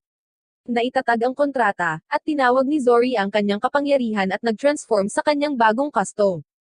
Tinitipon ng dragon ang lahat ng masamang aura sa lugar para maglunsad ng malakas na pag-atake, ngunit pinagsama rin ni Zori at Mike ang kanilang mga kapangyarihan para gamitin ang kanilang ultimate move, ang Asher Shot. Inilunsad ng dragon ang mapanirang fire breath nito patungo sa kanila, ngunit ang Asher Shot ni Zori ay tumagos sa pag-atake at sa dragon. Bilang isang bonus, tumama ito sa mga ulap at lumilinaw din ang panahon. Bumagsak ang dragon sa lupa, at lumabas sina Zori at Mike sa kanilang fusion mode. Pareho silang naghahabol ng hininga, ngunit pagkatapos ay ginawa nila ang kanilang signature handshake para ipagdiwang ang kanilang reunion. Di nagtagal pagkatapos nito, nagpasya silang pangalagaan ang natitirang masamang aura na dumudumi sa tubig ng lungsod, upang pigilan ang pagkalat ng sakit. Salamat sa elemento ng tubig ni Mike, mabilis silang sumulong sa paglilinis ng kanal at pagkatapos ay umuwi na. Pagkaraan ng araw na iyon, nagpahinga sila sa library ng lungsod kung saan nag-aaway sina Mike at Eldrin ng walang dahilan. Naabutan din nila si Ronald, ang anghel na namamahala sa pagprotekta sa lungsod na nabigong gawin ang kanyang tungkulin at natupok pa ng masamang aura, at naging dragon na umatake sa lungsod. Matapos siyang dalisayin ng atake ni Zori, bumalik siya sa normal. Ngayon ay nagsisisi si Ronald na siya ay walang kakayahan at hinayaan ang masamang aura na mapunta sa kanya. Sinabi ni Lise na hindi niya kasalanan dahil ang isang malakas na masamang aura ay mahirap labanan. Tinanong siya ni Zori kung ano ang pinagmulan ng masamang aura. Walang malinaw na naaalala si Ronald, ngunit naniniwala siyang ito ay isang bagay na maliit sa una. Biglang nagsalita si Atako, sinabing marami na siyang nakitang baryo na nawala dahil sa mga maliliit na insidente, habang siya ay nakaupo sa kandanggan ni Lise. Binuhat niya siya nang makilala ni Ronald na siya ay isang Norman Angel na dating sagana, ngunit iilan lamang sa kanila ang nakikita ngayon. Maya-maya lang, dumating doon si Alicia na may dalang hapunan at umupo sa tabi ni Zori para kumain. Nagpapasalamat siya sa tulong nito sa paglilinis ng tubig, ngunit sinabi niya na hindi pa ito kumpleto dahil aabutin ng hindi bababa sa isang taon para malinis ang lahat ng tubig at ikot ng tubig. Naiintindihan ni Alicia, at pagkatapos ay nagpapasalamat sa mga anghel sa pagligtas sa lungsod, at idinagdag na ang mga tao ay magiging masaya na manirahan muli sa tabi nila. Tinanong siya ni Zori tungkol sa kalagayan ng lungsod, at sumagot siya na habang hindi pa rin maayos ang lahat, unti-unting ngumiti ang mga tao. Tinanong ni Zori kung may maitutulong ba siya, at pagkatapos ng ilang minuto ng formalidad, hiniling niya sa kanya na tumulong sa muling pagtatayo ng lungsod gamit ang mga supply na ipinadala mula sa kabisera. Tumulong si Zori na magbaba ng mga supply, at pagkatapos ay napansin ni Alicia na nagbabala sa kanyang mga sundalo na sino mang magtatangka na magmonopolyo sa mga supply na para sa mga tao ay mapaparusahan ng husto. Binabantayan siya ni na Eldra at Mike, at naniniwala silang hindi kailangang gawin mismo ng prinsesa ito. Gayunpaman, nakuha ni Mike ang simpleng pagkamangha mula kay Zori, at naniniwala siya na bahagi ito ng kagandahan ni Alicia. Sa sandaling iyon, dumating doon ang redhead merchant na tumulong kay Zori na makapasok sa lungsod kasama ang kanyang grupo ng mga ngalakal. Tinanong niya si Alicia kung saan nila maaaring ikarga ang mga pagkain na dinala nila mula sa kabisera, at pagkatapos ay napagtanto na kausap niya ang prinsesa. Habang nag-uusap sila, tumatakbo din si Zori sa kanila, at nagulat si Alicia na kilala niya ang may pulang buhok. Ipinakilala niya ang sarili bilang si Rosita at pagkatapos ay ipinaalala kay Zori na may utang ito sa kanya. Sinusuri niya ang kanyang mga sandata, iniisip kung dapat niyang kunin ang mga ito bilang kabayaran. Gayunpaman, pagkatapos ng panunukso sa kanya at kay Alicia ng kaunti, nagpasya siyang pumasok sa trabaho at nagsimulang mag-alis ng mga gamit. Hindi nagtagal, dumating doon ang guro ni Alicia kasama ang isang kabalyero na itinalaga nila sa palasyo. Nalaman nila na inutusan ni Mateo ang mga tropa na magmarcha patungo sa buffer zone kasama ang kanilang kalapit na kaharian ng Ronald. Nalaman ni Alicia ang mga detalye mula sa undercover na kabalyero na nag-uulat na ang mga matataas na opisyal ay nakatanggap ng mga tagubilin para sa digmaan. Naniniwala ang guro ni Alicia na matapos siyang paalisin, nagawa ni Mateo na kumbensihin ang iba na magsimula ng digmaan, at pinaplano niyang aisil ang mga supply mula sa mga nayon ng kaaway malapit sa borderline. Ang unang batch ng mga sundalo ay makakarating doon anumang oras. Nagpasya si Alicia na tatanggo siya sa borderline at itigil ang digmaan sa lahat ng paraan. Gustong sumama sa kanya ni Zori, ngunit tutol si Lise dito. Tinanong siya ni Zori kung bakit siya pinipigilan, at sumagot siya na ang isang larangan ng digmaan ay isang lugar kung saan ang masamang aura ay tumatakbo ng pinakamakapal, at maaaring kumonsumo ng mga tao ng buo.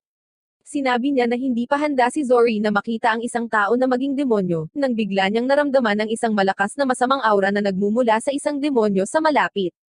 Habang naglalakad sila sa isang madilim na eskinita upang hanapin ang pinagmulan ng masamang aura, pakiramdam ni Zori ay mas masama ito kaysa sa anumang naramdaman niya noon, at sinabi ni Lise na isa itong demonyong tao.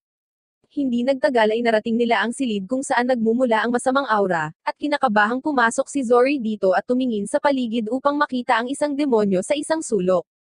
Sinabihan siya ni Lise na mag-focus at makita ang kanyang anyo ng tao, dahil makikita siya ng mga normal na tao tulad ng kanilang mga sarili.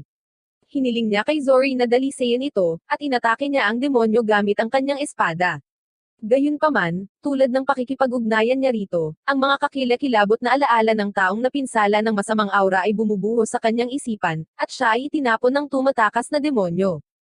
Hinahabol siya ni Zori dahil ayaw niyang hayaan siyang lumikha ng kaguluhan sa lungsod, at sa isang mabilis na welga, dinadalisay niya ang lalaki.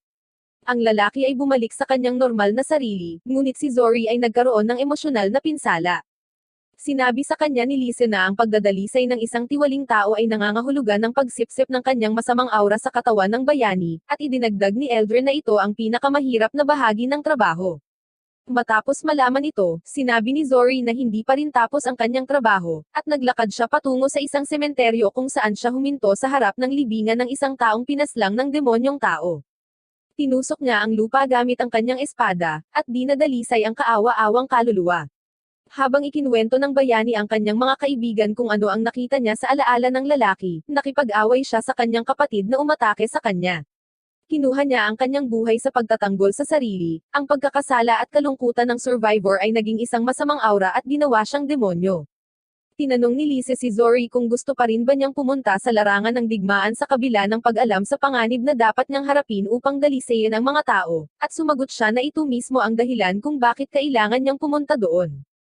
Sa kabilang banda, abala si Alicia sa paghahanda para matigil ang digmaan. Nagpasya siyang kunin ang lahat ng mga sundalong kaya niya, at tumawid sa mga bundok upang mabilis na maabot ang buffer zone at pigilan ang kanilang hukbo. Inilabas din ng kanyang master ang kanyang dakilang spear, at plano niyang tulungan din ang kanyang estudyante sa labanan.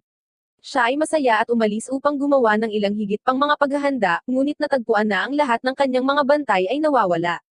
Biglang pinalibutan siya ng mga asasin, at sinabi ni Alicia na wala silang oras para sa kanila. Isang asasin ang umatake sa kanya, ngunit siya ay tinalo niya at pinatumba bago itinutok ang kanyang talem sa pinuno ng grupo, na siya ring asasin na umatake sa kanya noon. Tinanong ng pinuno kung ano ang plano niyang gawin pagkatapos makarating sa larangan ng digmaan, at nang sumagot si Alicia na ititigil na niya ang digmaan, itinuring niyang imposible ito. Sinabi ni Alicia na hindi siya maaaring tumigil kahit anong mangyari, at naninindigan sa kanyang paniniwala na ang kaharian ng Helen ay hindi muna sasalakay. Tinanong siya ng boss ng asasin kung handa niyang hayaan ang kanyang mga sundalo na masawi ng hindi kinakailangan habang ang kaaway ay unang umaatake sa kanila, at nag-alinlangan si Alicia, na binibigyan ng pagkakataon ang asasin na atakihin siya. Habang inaatake siya ng asasin, ipinahayag ni Alicia na hindi niya hahayaang masawi ang sinuman para sa kanyang mga mithiin, dahil kahit isang kasawian ay isang matinding kawalan. Inilapat ni Alicia ang talem sa kanyang lalamunan, sinabing handa siyang masawi para sa kanyang mga mithiin. Ang kanyang mga salita ay nagpakilos sa asasin, na umatras at inilayo ang kanyang mga sandata. Nilampasan niya si Alicia, na nagsabi sa kanya na maging handa sa mga kahihinatnan ng pag-atake sa isang prinsesa, at ang asasin ay tumugon na hindi siya natatakot sa pagpaslang. Gayunpaman, may iba pang plano si Alicia, at inutusan niya ang mga asasin na sundan siya sa larangan ng digmaan at saksihan, or itigil ang digmaan gamit ang kanyang sariling mga mata. Upang bigyan ng pinuno ng isang mas mahusay na pagtingin, hiniwa niya ang kanyang maskara, at pagkatapos ma-verify ang kanyang pagkakakilanlan, hiniling niya sa kanya na tumulong sa pagkain at mga supply. Ibinunyag ng asasin na siya talaga si Rosita, at sinabi kay Alicia na tatanggapin niya ang kanyang kahilingan bilang isang mangangalakal. Ngayon, bago umalis, gumawa si Alicia ng isang huling kahilingan kay Rosita, na humihiling sa kanya na pigilan ang mga tao sa paghihiganti para sa kanya kung siya ay masawi dahil ayaw niyang magpatuloy ang ikot ng puot. Ipinangako ni Rosita sa kanya na magtrabaho para sa kapayapaan bilang kapalit niya kung siya ay mawalan ng buhay, at sila ay aalis upang maghanda para sa kanilang pag-alis sa umaga. Kinaumagahan, nagpaalam si Zori at ang kanyang partido sa anghel na si Ronald, na muling ipinagkatiwala sa kanya ang kaligtasan ng lungsod. Kahit na siya ay nanggulo sa unang pagkakataon, tinatanggap niya ang trabaho at sinabi na ito ay tiyak na magiging mas mahusay ngayong naiwan si Atako upang tulungan siya. Gayunpaman, patuloy na sinasabi ni Eldrin na kung mangyari ito ng isang beses, ito ay mangyayari ng 2 beses, at si Mike ay patuloy na pinipigilan siya. Sa sandaling iyon, dumating doon si Alicia at tinanong si Zori kung handa na ba siyang umalis. Sumakay sila kasama ang kanilang hukbo, kasama ang isang grupo ng mga ngalakal na pinamumunuan ni Rosita. Ipinaliwanag ni Alicia kay Zori ang mga detalye ng pakikidigma. Naniniwala siya na ang hukbo na pinamumunuan ni Mateo ay patungo sa isang basin kung saan sila magtatayo ng kanilang base. Sa palagay niya, ang dalawang hukbo ay pantay na matutumbasan ng humigit kumulang 20,000 tropa bawat isa. Susubukan ng libo-libong sundalo sa kanyang panig na pigilan sila sa pakikipaglaban. Sinabi ng kanyang guro na maaaring kailanganin niyang labanan ang sarili niyang mga sundalo sa pinakamasamang sitwasyon, ngunit naniniwala si Alicia na mauunawaan nila siya sa lalong madaling panahon. Isa sa mga elite na gwardya ni Alicia na nagngangalang Ayana ay sumama sa kanya pagkatapos manghuli ng isang higanteng baboy ramo para sa hapunan, at labis niyang ibinahagi ang mga bagay tungkol sa kanyang mga pribadong gawain, bago napagtanto na kasama nila si Zero. Pumunta siya sa gilid nito at pinagalitan siya, bago sinabing iba ang hitsura niya sa mga narinig niyang tsismis. Gustong malaman ni Zori ang tungkol sa mga tsismis, at tumugon siya na sinasabi ng mga tao na pinaslang niya kamakailan ang isang dragon, inihaw ito, at pagkatapos ay kinain ito. Natatawa lang si Zori dito, at pagkatapos ay hiniling ni Ayana sa kanya na hawakan ang kanyang mga kamay. Sumunod si Zori, at ang babae ay nagsimulang matuwa habang ipinapahayag niya na hindi niya kailanman huhugasan ang kanyang kamay. Pinagalitan siya ni Alicia at pagkatapos ay humingi siya ng ulat tungkol sa hukbo ni Mateo. Ang tugon ni Ayana ay nagpapahiwatig na ang kanyang tansya ay tama, at nagdadala siya ng 20,000 na sundalo kasama niya. Sa gabi, hindi makatulog si Alicia, at natagpuan niya si Zori sa parehong hindi makatulog. Pumunta sila sa ilog upang mamasyal, kung saan sinabi sa kanya ni Zori na kung hindi pa nagsisimula ang digmaan, tutulungan niya itong pigilan ito. Ngunit kung nagsimula na ito, wala siyang planong sumali sa alinmang panig. Naiintindihan ni Alicia, ngunit nang makarating sila sa larangan ng digmaan, napansin nilang nagsimula na ang digmaan. Nararamdaman ni Zori ang makapal na masamang aura mula sa milya-milya ang layo, at sinabi ng guro ni Alicia na walang paraan upang ihinto ang digmaan ngayon. Gayunpaman, si Alicia ay matigas na nakipag-usap sa general, at kung hindi siya makikinig, plano niyang hulihin siya. Pinamunuan niya ang kanyang partido sa makapal na hamog, at inatake sila ng mga archer ng kaaway.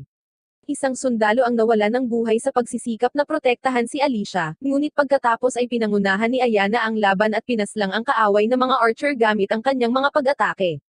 Nagpa siya ang guro ni Alicia na manatili rito kung sakaling mas maraming kaaway ang dumating, kaya nauna sina Alicia at Rosita sa kampo ng general.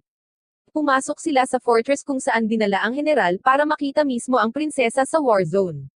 Inutusan niya itong magpadala kaagad ng envoy sa kampo ng kaaway para pumirma ng tigil labanan.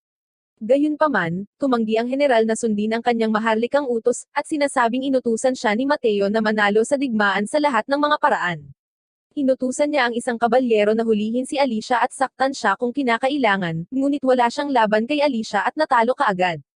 Nainis ang general at inutusan ang lahat ng kanyang mga kabalyero na atakihin ang prinsesa ng sabay-sabay.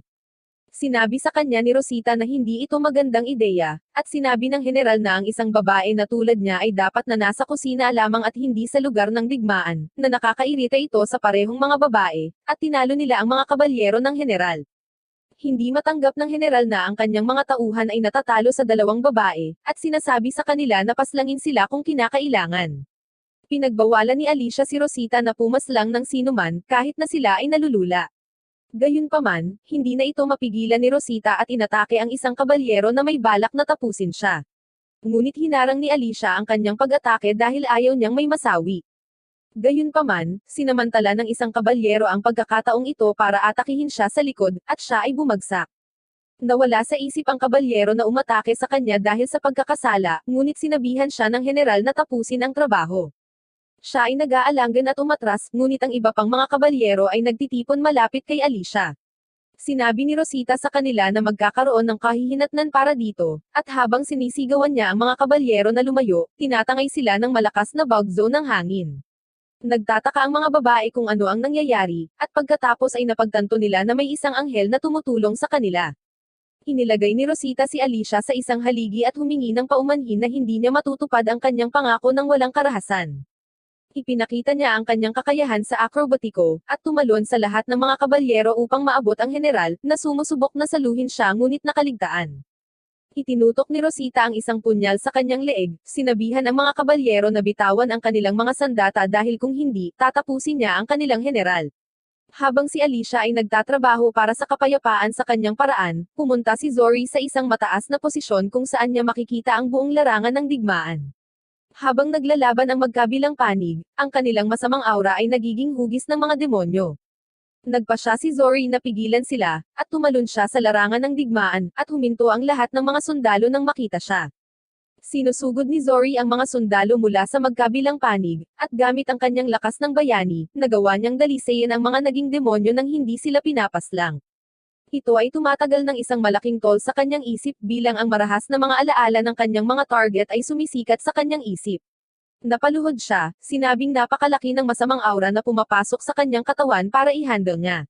Ngunit sa kabila nito, hindi siya bumitiw at nangunguna sa pagpapadalisay ng mas maraming sundalo. Nag-transform siya sa kanyang costume na apoy at sinunog ang mga demonyo. Ngunit pagkatapos ay pinaputukan ng mga sundalo ng Ronald ang nasusunog na mga projectile mula sa kanilang mga tirador. Nag-transform si Zori sa water costume, at tinalo ang mga tirador gamit ang bow na ibinigay sa kanya ni Mike. Pagkatapos nito, nag-transform siya sa Earth mode at inatake ang lupa ng buong lakas na ginagawa itong hindi angkop para sa direktang pakikipagdigma. Sinuntok niya ang mga taong naging demonyo, at sa lalong madaling panahon ay ilang mga demonyo na lamang ang natitira upang dalisayan. Gumagamit siya ng kapangyarihan ni Mike at ang kanyang espesyal na galaw na Arrow Rain para dalisayin ang lahat ng natitirang kaaway ng sabay-sabay. Habang ginagawa niya iyon, nag-collapse si Zori dahil sobra-sobra ang kanyang ginamit na enerhiya. Ang kanyang mga anghel ay lumabas sa kanyang katawan at sinabi na natapos na nila ang digmaan. Ngunit biglang nakaramdam si Zori ng masamang aura na nagmumula sa ibang direksyon. Siya ay tumatakbo patungo sa direksyon na ito na nanghihina at bumagsak ng maraming beses sa daan. Ngunit sa lalong madaling panahon ay nakikita niya na ang digmaan ay malayong matapos. Gayunpaman, ang mas malaking panganib ay patungo sa kanilang mga likuran. Sa pagtalikod ni Zori, nakakita siya ng masamang aura na hindi pa niya nakikita. Natigilan din ang mga anghel habang sinasabi nilang hindi pa sila nakakita ng masamang aura na tulad nito, at iniisip kung anong uri ng halimaw ang sanhi nito. Masasabi ni Zori na ito ay ang masamang aura ng isang tao, ngunit hindi niya makita kung kanino itong pagmamayari. Ang lahat ng mga pahiwatig ay tumuturo lamang sa isang bagay, at ipinahayag ni Lise na ito ay dapat na ang Panginoon ng Kalamidad. Ang mga bayani ay time na nakikinig sa sandaling ang isang messenger mula sa Highland Army ay nag-anunsyo ng isang tigil labanan, dahil nagtagumpay si Rosita na makalusot sa general. Gayunpaman, hindi natutuwa ang Panginoon ng Kapahamakan at ang kanyang lingkod sa mabilis na pagtatapos ng digmaan, dahil hindi pa nila natatanggap ang lahat ng masamang aura na kailangan nila. Si Zori ay nagmamadali patungo sa Panginoon ng Kapahamakan, at sinundan siya ng kanyang mga kaibigang anghel. Ang pangwakas na boss ay may napakalaking masamang aura na nakapaligid sa kanya, at iniisip ni Zori kung posible pa bang dalisayin ang isang tulad niya. Pagkatapos ay nakita niya ang figure ng kanyang kaaway sa ulap ng masamang aura, at nagmamadaling lumapit sa kanya. Ipinahayag ni Zori na dadalisayin niya ang Panginoon ng Kapahamakan, na tinutuya siya na humihiling sa kanya na ipakita ang kanyang halaga bilang bayani. Inatake siya ni Zori, ngunit pinigilan ng kontrabida ang kanyang pag-atake, ipinakita sa kanya ang isang sulyap sa kanyang anyo ng tao bago siya itinapon. Pinalibutan ng anghel si Zori, at hiniram niya isa-isa ang kanilang kapangyarihan para salakayin ang kontrabida. Gayunpaman, siya ay nagtatanggol laban sa apoy na espada gamit ang isang hadlang, pinalihis ang mga araw ng tubig, at kapag sinubukan ni Zori na hampasin siya ng isang shockwave sa Earth, siya ay humaharap sa kanyang energy blast at pinalipad siya. Si Zori at ang mga anghel ay nasugatan, at pagkatapos ay pinawi ng kontrabida ang kanyang nakakatakot na masamang aura upang ipakita ang daan-daang mga demonyo na sumasalot sa larangan ng digmaan. Bumangon muli si Zori upang labanan siya, ngunit sinabi sa kanya ni Lise na hindi pa sila handa para doon. Gayunpaman, ang Panginoon ng Kalamidad ay hindi nagbibigay sa kanya ng pagpipilian, habang inutusan niya ang lahat ng mga demonyo na tumungo sa kanya. Ang mga demonyo ay nagsasama-sama sa isang masa ng purong masamang aura, at ipinadala sila ng kontrabida patungo kay Zori upang subukan kung gaano niya ito kayang tiisin. Hinaharangan ni Zori ang masamang aura, habang nagmanalogo ang kontrabida tungkol sa masamang aura ng tao bilang ang pinakamalakas na puwersa sa mundo. Inatake ni Zori ang masamang aura, at pagkatapos ay agad siyang inatake ng mga demonyo. Lumaban siya ngunit mabilis na naubusan ng tibay, at sinabi sa kanya ng kontrabida na hindi siya makakagawa ng pagbabago. Bumangon si Zori, na nagpapahayag na hindi siya titigil hanggat hindi niya nadadalisay ang lahat ng masamang aura mula sa mundo, at pagkatapos ay ailapit niyang muli ang mga tao at mga anghel. Habang tinatakpan ng kanyang mga kaibigan ang kanyang likod, tumalon siya at sinimulang dalisayin muli ang mga demonyo. Nahihirapan siyang labanan ang mga demonyo, habang ang kontrabida at ang kanyang katulong ay nagpapatuloy sa kanilang masamang monologo. Gayunpaman, sapat na muna ito para sa Panginoon ng kalamidad, at ayaw niyang matapos kaagad ang kanilang away. Nagpasya siyang umalis, ngunit hindi bago sabihin sa bayani na makaligtas sa labanang ito at lumakas ng sapat upang magbigay ng pag-asa sa buong mundo. Gusto niyang durugan si Zori kapag ang buong mundo ay umaasa sa kanya, dahil iyon ang lilikha ng pinakamatindi at malawak na masamang aura. Naglaho siya, at sinundan siya ng kanyang mga kampan. Si Zori ay sobrang nanghihina pagkatapos ng mahabang labanan, at ang mga kaibigang anghel ay dumating upang suportahan siya, na nagsasabi na kahit na hindi nila nadalisay ang mga demonyo tulad ng bayani, maaari pa rin nilang labanan ang mga ito. Sa kabilang banda, sinusubukan ng guro ni Alicia at iba pang mga kabalyero na gamutin siya, ngunit ang kanyang kondisyon ay masyadong malala. Gayunpaman, kahit na noon, nag-aalala lamang si Alicia tungkol sa paghinto ng digmaan. Ayaw ni Rosita na masawi siya, at nagmamadali siyang sunduin si Zori, umaasa na mailigtas siya ng bayani. Nagmamadali si Rosita na pumunta sa larangan ng digmaan, at humiram ng kabayo para hanapin siya. Pero bigla niyang narinig ang boses ng anghel na nagpo-protekta sa kanya at kay Alicia kanina. Mukhang hindi niya ito trip ngunit sinusunod niya ang kanyang mga direksyon upang hanapin si Zori, na sa wakas ay nagawang harapin ang lahat ng mga demonyo. Nang lumingon si Zori kay Rosita, isang nakaligtas na demonyo ang naglunsad ng sorpresang pag-atake sa kanya. Gayunpaman, itinali ito ng bagong anghel sa kanyang mga tanikala, na nagbibigay ng pagkakataon kay Zori na tapusin siya. Sinabihan niya ang bayani na huwag pang masawi dahil marami siyang dapat gawin. At pagkatapos ay sinabi sa kanya ni Rosita ang tungkol kay Alicia. Si Zori ay sumugod sa kanyang tabi at pinagaling siya, iniisip ang tungkol sa kanilang unang pagkikita. Pagkaraan ng mahabang panahon, sa wakas ay nagising si Alicia, at nag-uusap sila tungkol sa kung gaano sila nagpapasalamat sa kanilang pagkikita. Natutuwa si Zori na ang unang taong nakilala niya ay ang isang tulad ni Alicia dahil lalo siyang naniwala sa pangarap niya. Pagkatapos nito, ipinahayag ni Alicia na plano niyang bumalik sa kabisera, dahil ang pangunahing tungkulin niya bilang prinsesa ng bansang ito ay tiyaking walang posibilidad na magkaroon ng digmaan. Plano niyang maging mas aktibo sa politika para hindi na mauulit ang ganitong bagay. Pagkatapos ay sinabihan siya ni Zori na maging kabalyero niya, dahil sa ganoong paraan ay mas lumalakas silang magkasama at maprotektahan ang isa't isa. Sinabi ni Alicia na gusto rin niya iyon, at hiniling ni Zori kay Lise na isagawa ang seremonya. Hiniling niya sa kanya na bigyan si Alicia ng bagong pangalan sa sinaunang wika pagkatapos ng seremonya, upang makumplito ang kontrata at pagkatapos ay nagsimulang bigkasin ng isang tula tungkol sa ikot ng buhay. Isang magic circle ang bumaba kay Alicia, at binigyan siya ni Zori ng Latin or Greek na pangalan, na nagbibigay ng bahagi ng kanyang kapangyarihan sa kanya. Nagpapasalamat si Alicia sa kanya para sa kapangyarihan, at pagkatapos ay napaiyak siya habang lumingon siya at nakita ang tatlong anghel sa unang pagkakataon. Magdamag silang nag-uusap, at kinaumagahan, naghanda si Alicia at ang kanyang grupo para umalis. Nagpaalam sina Alicia at Zori sa isa't isa, at nilapitan sila ni Rosita, hinihiling sa kanila na kumuha ng silid. Habang binabati rin siya ni Zori, may biglang umatake sa kanya at pinalipad siya. Bumangon si Zori, at nakita ang isang demonyong kabalyero na nagtanong kung gaano kalakas ang loob niya na alisin ang kanyang mga pagsasamantala sa militar. Natukoy ni Alicia na ang boses ay pag-aari ng general, at nagtataka kung paano siya naging demonyo. Ipinahayag niya na tatapusin niya siya, at patunayan kay Mateo na mas kapaki-pakinabang siya sa bansa kaysa sa kanya. Ipinaliwanag ni Lise na siya ay naging isang demonyo, at sinabi ni Rosita kay Zori na siya ang lalaki na nanakit sa kanyang kaibigan. Galit na galit si Zori at binunot ang kanyang espada, sa kabila ng babala ni Lise na hindi siya dapat magpadala sa galit. Sinusubukan niyang pigilan siya, ngunit itinulak lang siya ni Zori habang sinasabi niya sa general na ang mga taong tulad niya ay isang pasanin sa mundo. Ang kanyang mga kaibigan ay natatakot na siya ay matupok ng masamang aura sa ganitong bilis, ngunit si Zori ay nagpatuloy at di nadalisay ang general nang hindi tinatapos ang kanyang buhay. Pinasalamatan siya ni Alicia para sa kanyang tulong, at ipinahayag na ang general ay ilalagay sa paglilitis sa sandaling makarating sila sa kabisera, at pinuri ni Mike si Zori sa pagpipigil sa kanyang galit. Hindi nagtagal ay binati nila ang prinsesa, at pagkatapos ay lumapit si Rosita kay Zori, na ipinaalala sa kanya ang pabor na kanyang inutang. Gusto niyang mabayaran ang pabor ngayon, at parehong sumang-ayon sina Mike at Eldrin na wala siyang magagawa. Hiniling ni Rosita kay Zori na samahan siya sa kanyang paglalakbay sa pangangalakal sa Ronald dahil nakikipag-ugnayan siya sa ilang mapanlinlang na mga customer, at ang pagkakaroon ng bayani sa kanya ay magpapalaki ng mga pagkakataong magtagumpay.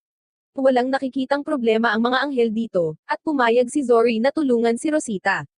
Siya ay masaya, ngunit pagkatapos ay palihim na lumapit kay Zori, bumubulong kung nakikita niya ang lalaki na sumama sa kanya kahapon.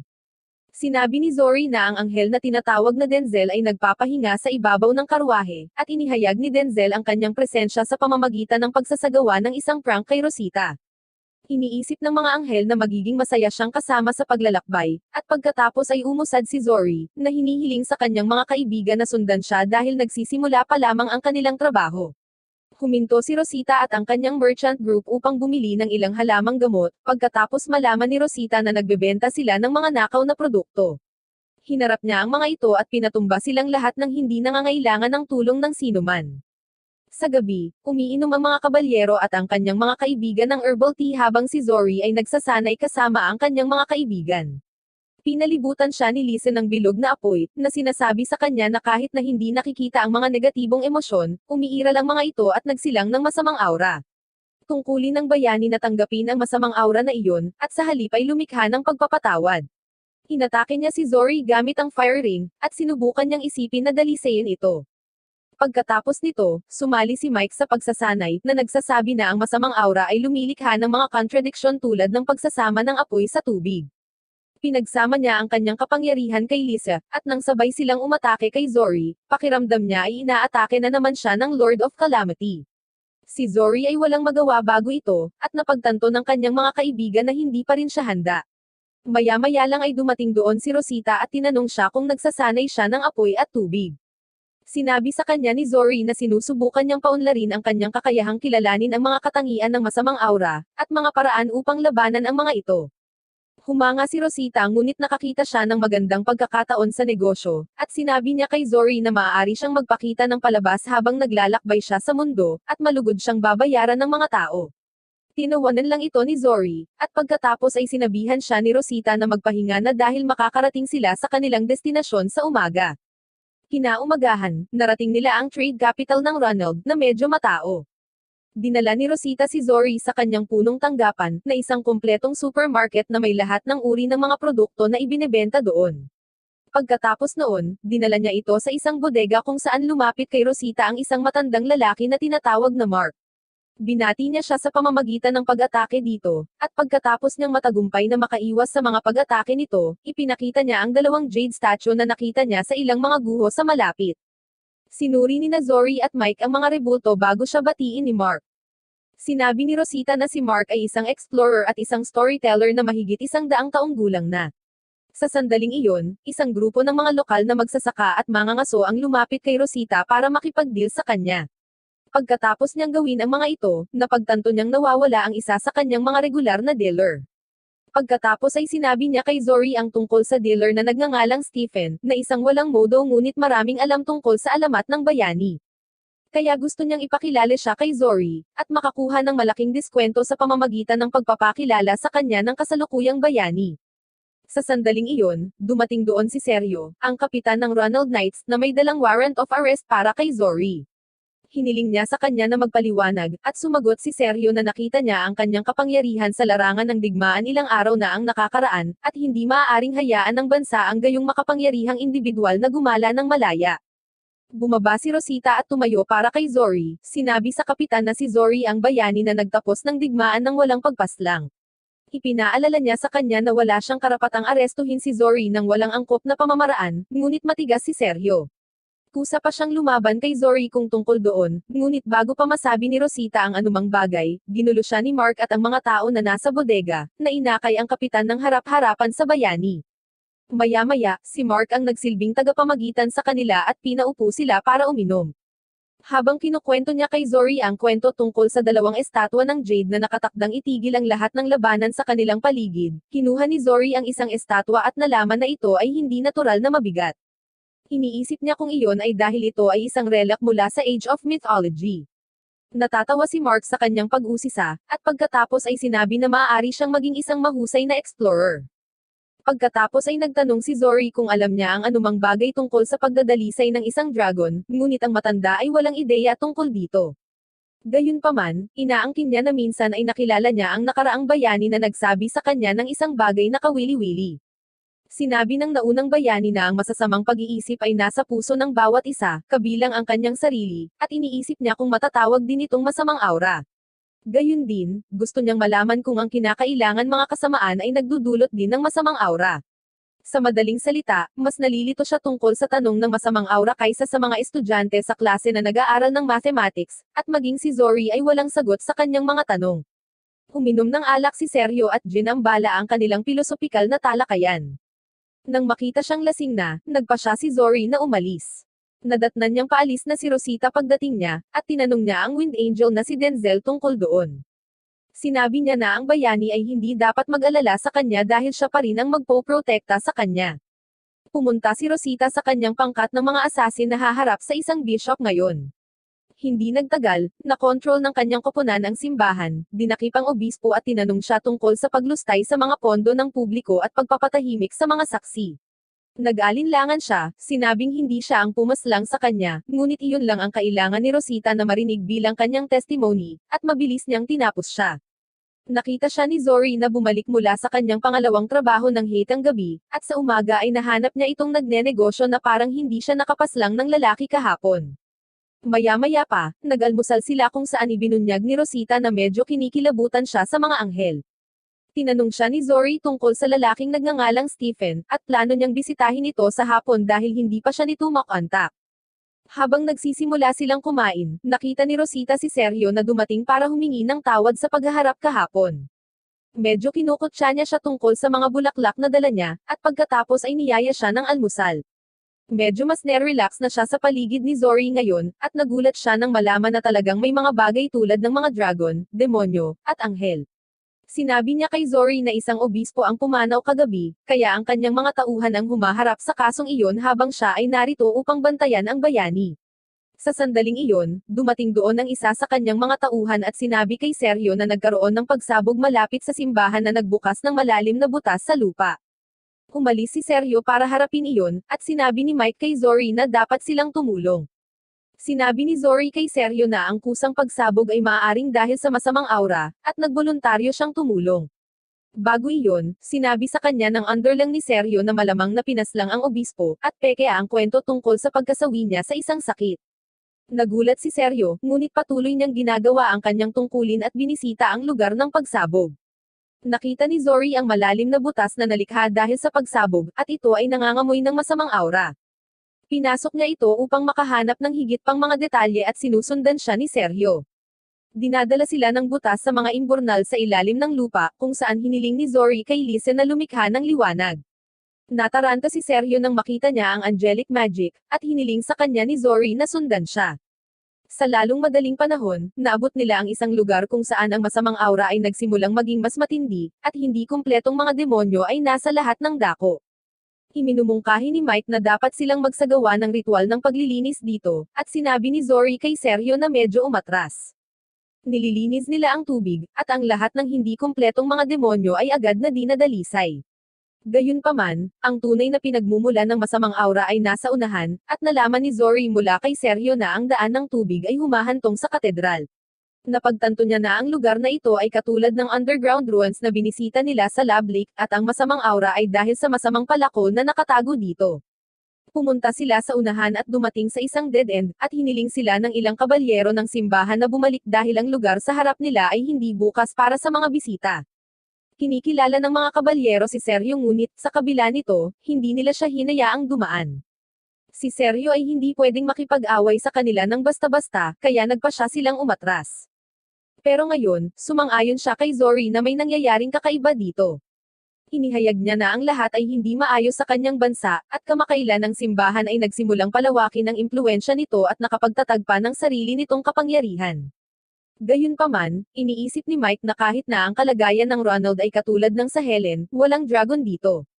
Tinanong ni Zori si Sergio kung mayroong anumang mga natural na kalamidad na bumabagabag sa kanilang bansa, at ang tanging naiisip niya ay ang walang katapusang paghahari sa kabisera.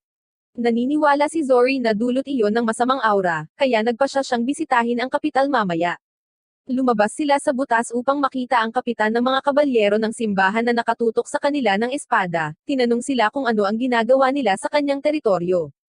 Sinabi ni Sergio kay Zori na ang lalaki ay ang pinuno ng mga kabalyero na nagpatigil sa kanila sa ilalim ng lupa. Gustong malaman ni Gardo kung ano ang ginagawa nila sa ilalim ng simbahan, at tumanggi si Sergio na sagutin siya. Samantala, binisita ni Rosita ang bahay ng kanyang kaibigan na si Stephen, at nalaman na nagpunta siya sa simbahan upang ayusin ang ilang mga kasangkapan ngunit hindi na bumalik. Napagtanto ni Rosita na pinaslang siya ng obispo at ng kanyang barkada, at galit na galit siya. Gusto niyang maghayganti, ngunit pinigilan siya ng kanyang kasama, sinabing nanumpa siyang patahimikin ang kanyang emosyon nang magpasya siyang magtrabaho bilang isang asasin. Ayaw magpapigil ngayon ni Rosita, at pagkatapos ay lumitaw si Denzel sa tabi niya at nagtatanong kung gusto niya ang kanyang tulong. Naririnig niya ito, at sa wakas ay napagtanto niya na ang boses na palagi niyang naririnig ay hindi niya imahinasyon kundi isang anghel. Sinabi ni Denzel na siya ay nanonood sa buong oras. Siya ay naniniwala na ang kanyang paraan ay tama, kaya naman gusto niyang turuan ng leksyon ang mga taong sakam sa simbahan. Tinanggap ni Rosita ang kanyang alok, ngunit bago niya mailagay ang ilang mga tuntunin at kondisyon, nawala si Denzel sa hangin, at nagpasya siyang habulin siya. Tumakbo si Denzel sa simbahan ng buong bilis, at ginagamit ang kanyang kapangyarihan upang lumikha ng isang mapanirang buhawi doon. Napansin ni Zori at ng kanyang mga kaibigan ang mapanirang buhawi, at nakita nila si Rosita na diretsyong tumatakbo patungo dito. Nagpasya silang puntahan siya, at ginagamit ni Eldra ang kanyang kapangyarihan upang alisin sa komisyon ang lahat ng mga kabalyero. Nakaligtas si Gardo sa kanyang pag-atake, at gusto niyang pigilan si Zori, ngunit humarang si Sergio at sinabihan siyang hayaan ang tagapagligtas na magpatuloy. Sinabihan ng mga anghel si Zori na kung patuloy na sasaktan ni Denzel ang mga tao sa paligid niya, siya ay matutupok ng masamang aura. Gusto nilang harapin siya at hilingin kay Zori na alagaan si Rosita. Inabot siya ni Zori, at kasabay nito, ang kanyang mga kaibigan ay lumapit kay Denzel at nagtanong sa kanya ng mga dahilan sa likod ng kanyang mga aksyon. Tumanggi siyang sabihin sa kanila ang anumang bagay, at sinabi na kung narito sila upang pigilan siya, itataboy lamang niya sila.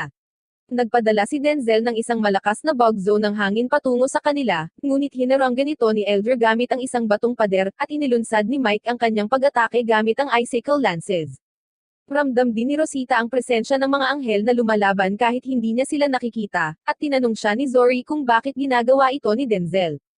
Hindi niya makuha ang tamang sagot, at pagkatapos ay biglang isang malaking bola ng apoy ang nagsimulang tumupok sa isang buhawi. Nakuha ni Lisa ang malakas na pressure ng hangin sa kanyang bowl ang apoy na sumasabog, at nagdudulot ng mas maraming pinsala sa simbahan kaysa sa buhawi.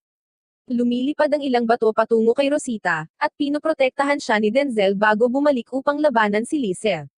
Gayunpaman, hinaranggan ni Lisa ang kanyang pag-atake at ipinakita ang kanyang tunay na lakas sa pamamagitan ng paglikha ng isang higanteng bola ng apoy, at pagpapadala nito patungo sa kanya.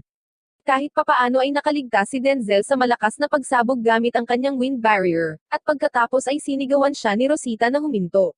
Tinanggap niya ang kanyang mga salita at sumuko. Nang maglaon, tinanong siya ni Zori kung bakit niya sinalakay ang simbahan, at sumagot si Denzel na ito ay kaparusahan para sa kanilang mga kasalanan. Nagsimula si Denzel sa kanyang pagkukwento, na nagsasabi na minsan ay naglakbay siya kasama ang isang grupo ng mga mersenaryo at nagustuhan ang kanilang pinuno. Ang pinuno ay isang jack of all trades mula sa pagnenegosyo hanggang sa pagpaslang ng mga tao, ngunit palagi niyang ipinaglalaban ang mahihina at walang magawa. Isang araw nahanap niya ang batang si Rosita at inampun ito. Siya ay pinalaki ng maayos at naging isang kagalang-galang na tao tulad ng kanyang adoptive dad. Pinanood siya ni Denzel na lumaki, at sapat na ang gusto niya sa kanya para gawin ang anumang gusto nitong gawin niya. Sa sandaling iyon, natagpuan sila ni Gardo at ng kanyang mga kasamahan, at pumunta si Zori upang malutas ang mga bagay ng mapayapa sa kanila. Tinanong muna siya ni Gardo kung ano ang nangyari sa simbahan, ngunit binigyan siya ni Zori ng ilang misteryosong quote na nabasa niya sa isang lumang libro. Nalaman niya na kinuha ng simbahan si Sergio sa kustodiya, at gusto ni Gardo na tulungan ng bayani ang kanilang bansa. Tinanong siya ni Zori kung ang bansa ang nangangailangan ng kanyang tulong, or kung nais ng simbahan na labanan ang royal family. Ibinato pa niya ang pangatlong opsyon na maaaring gusto nila ang kanyang tulong sa digmaan, ngunit tumanggi siyang gawin ang anumang bagay na ganoon. Gayunpaman, pumayag siyang bisitahin ang kanilang kabisera at tingnan ang mga bagay doon bago umalis. Gusto siyang kausapin pa ni Gardo, ngunit gumawa si Eldra ng pader sa pagitan nila dahil hindi niya gusto ang mga lalaking ito. Nang maglaon, tinanong siya ng mga kaibigan ni Zori kung ano ang plano niyang gawin, at sumagot si Zori na gusto niyang ang mga tao sa mundong ito ay mamuhay ng masaya sa tabi ng isa't isa, bago sila maging handa na manirahan kasama ang mga anghel. Iniisip niya na sa ngayon ay napakaraming salungatan sa mundo, na siyang pangunahing sanhi ng masamang aura, at gusto niyang makatagpo ng maraming tao hanggat maaari upang mas maunawaan ito. Hindi nagtagal ay bumalik sila sa kanilang tinutuluyan, at nakita si Mark doon na naghihintay sa bayani bago ito umalis sa isa pang paglalakbay. Isinalaysay niya ang kwento tungkol sa tanong ng dating bayani na gustong malaman kung ang isang kinakailangang kasamaan din ang pagmulan ng masamang aura. Ibinigay ni Mark ang sagot na kanyang napagtanto, at sinabi na ang pinakamahalagang bagay tungkol sa tanong ng mabuti at masama ay ang katapatan. Naniniwala siya na ang mga taong tapat sa kanilang layunin at aksyon ay makakaiwas sa masamang aura, kahit na gumawa sila ng ilang masasamang pagpili. Umalis si Mark, at pinasalamatan siya ni Zori sa kanyang sagot. Habang tinatanaw nila ang lungsod, sinasabi ng mga anghel kay Zori na palagi siyang tapat sa paraan ng kanyang pamumuhay, at iyon ang dahilan kung bakit susundan siya saan man siya magpunta. Sinabi ni Eldrin na sinusundan niya lamang siya dahil sa kontrata, na nagpapaalala kay Lise kay Alicia. Sinabi niya kay Zori na kung siya ay tumutok ng husto, maaari siyang kumonekta kay Alicia dahil sa kontrata at marinig ang kanyang boses. Sinusubukan ni Zori na mag-focus ngunit hindi pa siya sapat na sanay upang gawin iyon at hindi siya maabot. Nagtataka siya kung kumusta na siya ngayon at hindi maganda ang sagot. Si Alicia at ang kanyang pangkat na mga kabalyero ay inatake ng mga sundalo ni Mateo, at lumaban sila sa isang mahirap na labanan habang sinusubukan nilang iligtas ang kanilang mga buhay habang hindi pumapaslang ng sinuman. Nabigla sila, at marami sa mga sundalo ni Alicia ang nag-alay ng kanilang buhay para mapanatili siyang ligtas. Sa kalaunan, nagawa niyang sumilong sa mga natitirang sundalo sa isa sa mga paboritong lugar ng pagtatago niya noong bata pa siya. Hindi nagtagal ay dumating si Ayana upang iulat na ang grupo sa ilalim ng kanyang utos ng guro ay inaresto din ng mga sundalo ni Mateo, dahil sa pananakit sa pambansang interes, at hinahabol nila ang buhay ng prinsesa. Habang ang kanyang mga sundalo ay galit na galit tungkol dito, si Alicia ay napuno ng pagkakasala. Naniniwala siya na kahit na ang kanyang ginawa upang ihinto ang digmaan ay makatwiran, pinangunahan niya ang maraming mabubuting tao sa kanilang kasawian. Habang iniisip niya kung ano ang dapat niyang gawin, nakita niya ang isang pangitain ni Zori na nagsasabi sa kanya na dapat silang maging matatag. Nakahanap si Alicia ng lakas at inspirasyon sa kanyang mga salita, at sinabi sa kanyang mga sundalo na sundan siya muli dahil susugurin nila ngayon ang kabisera at babawiin ang nararapat sa kanila.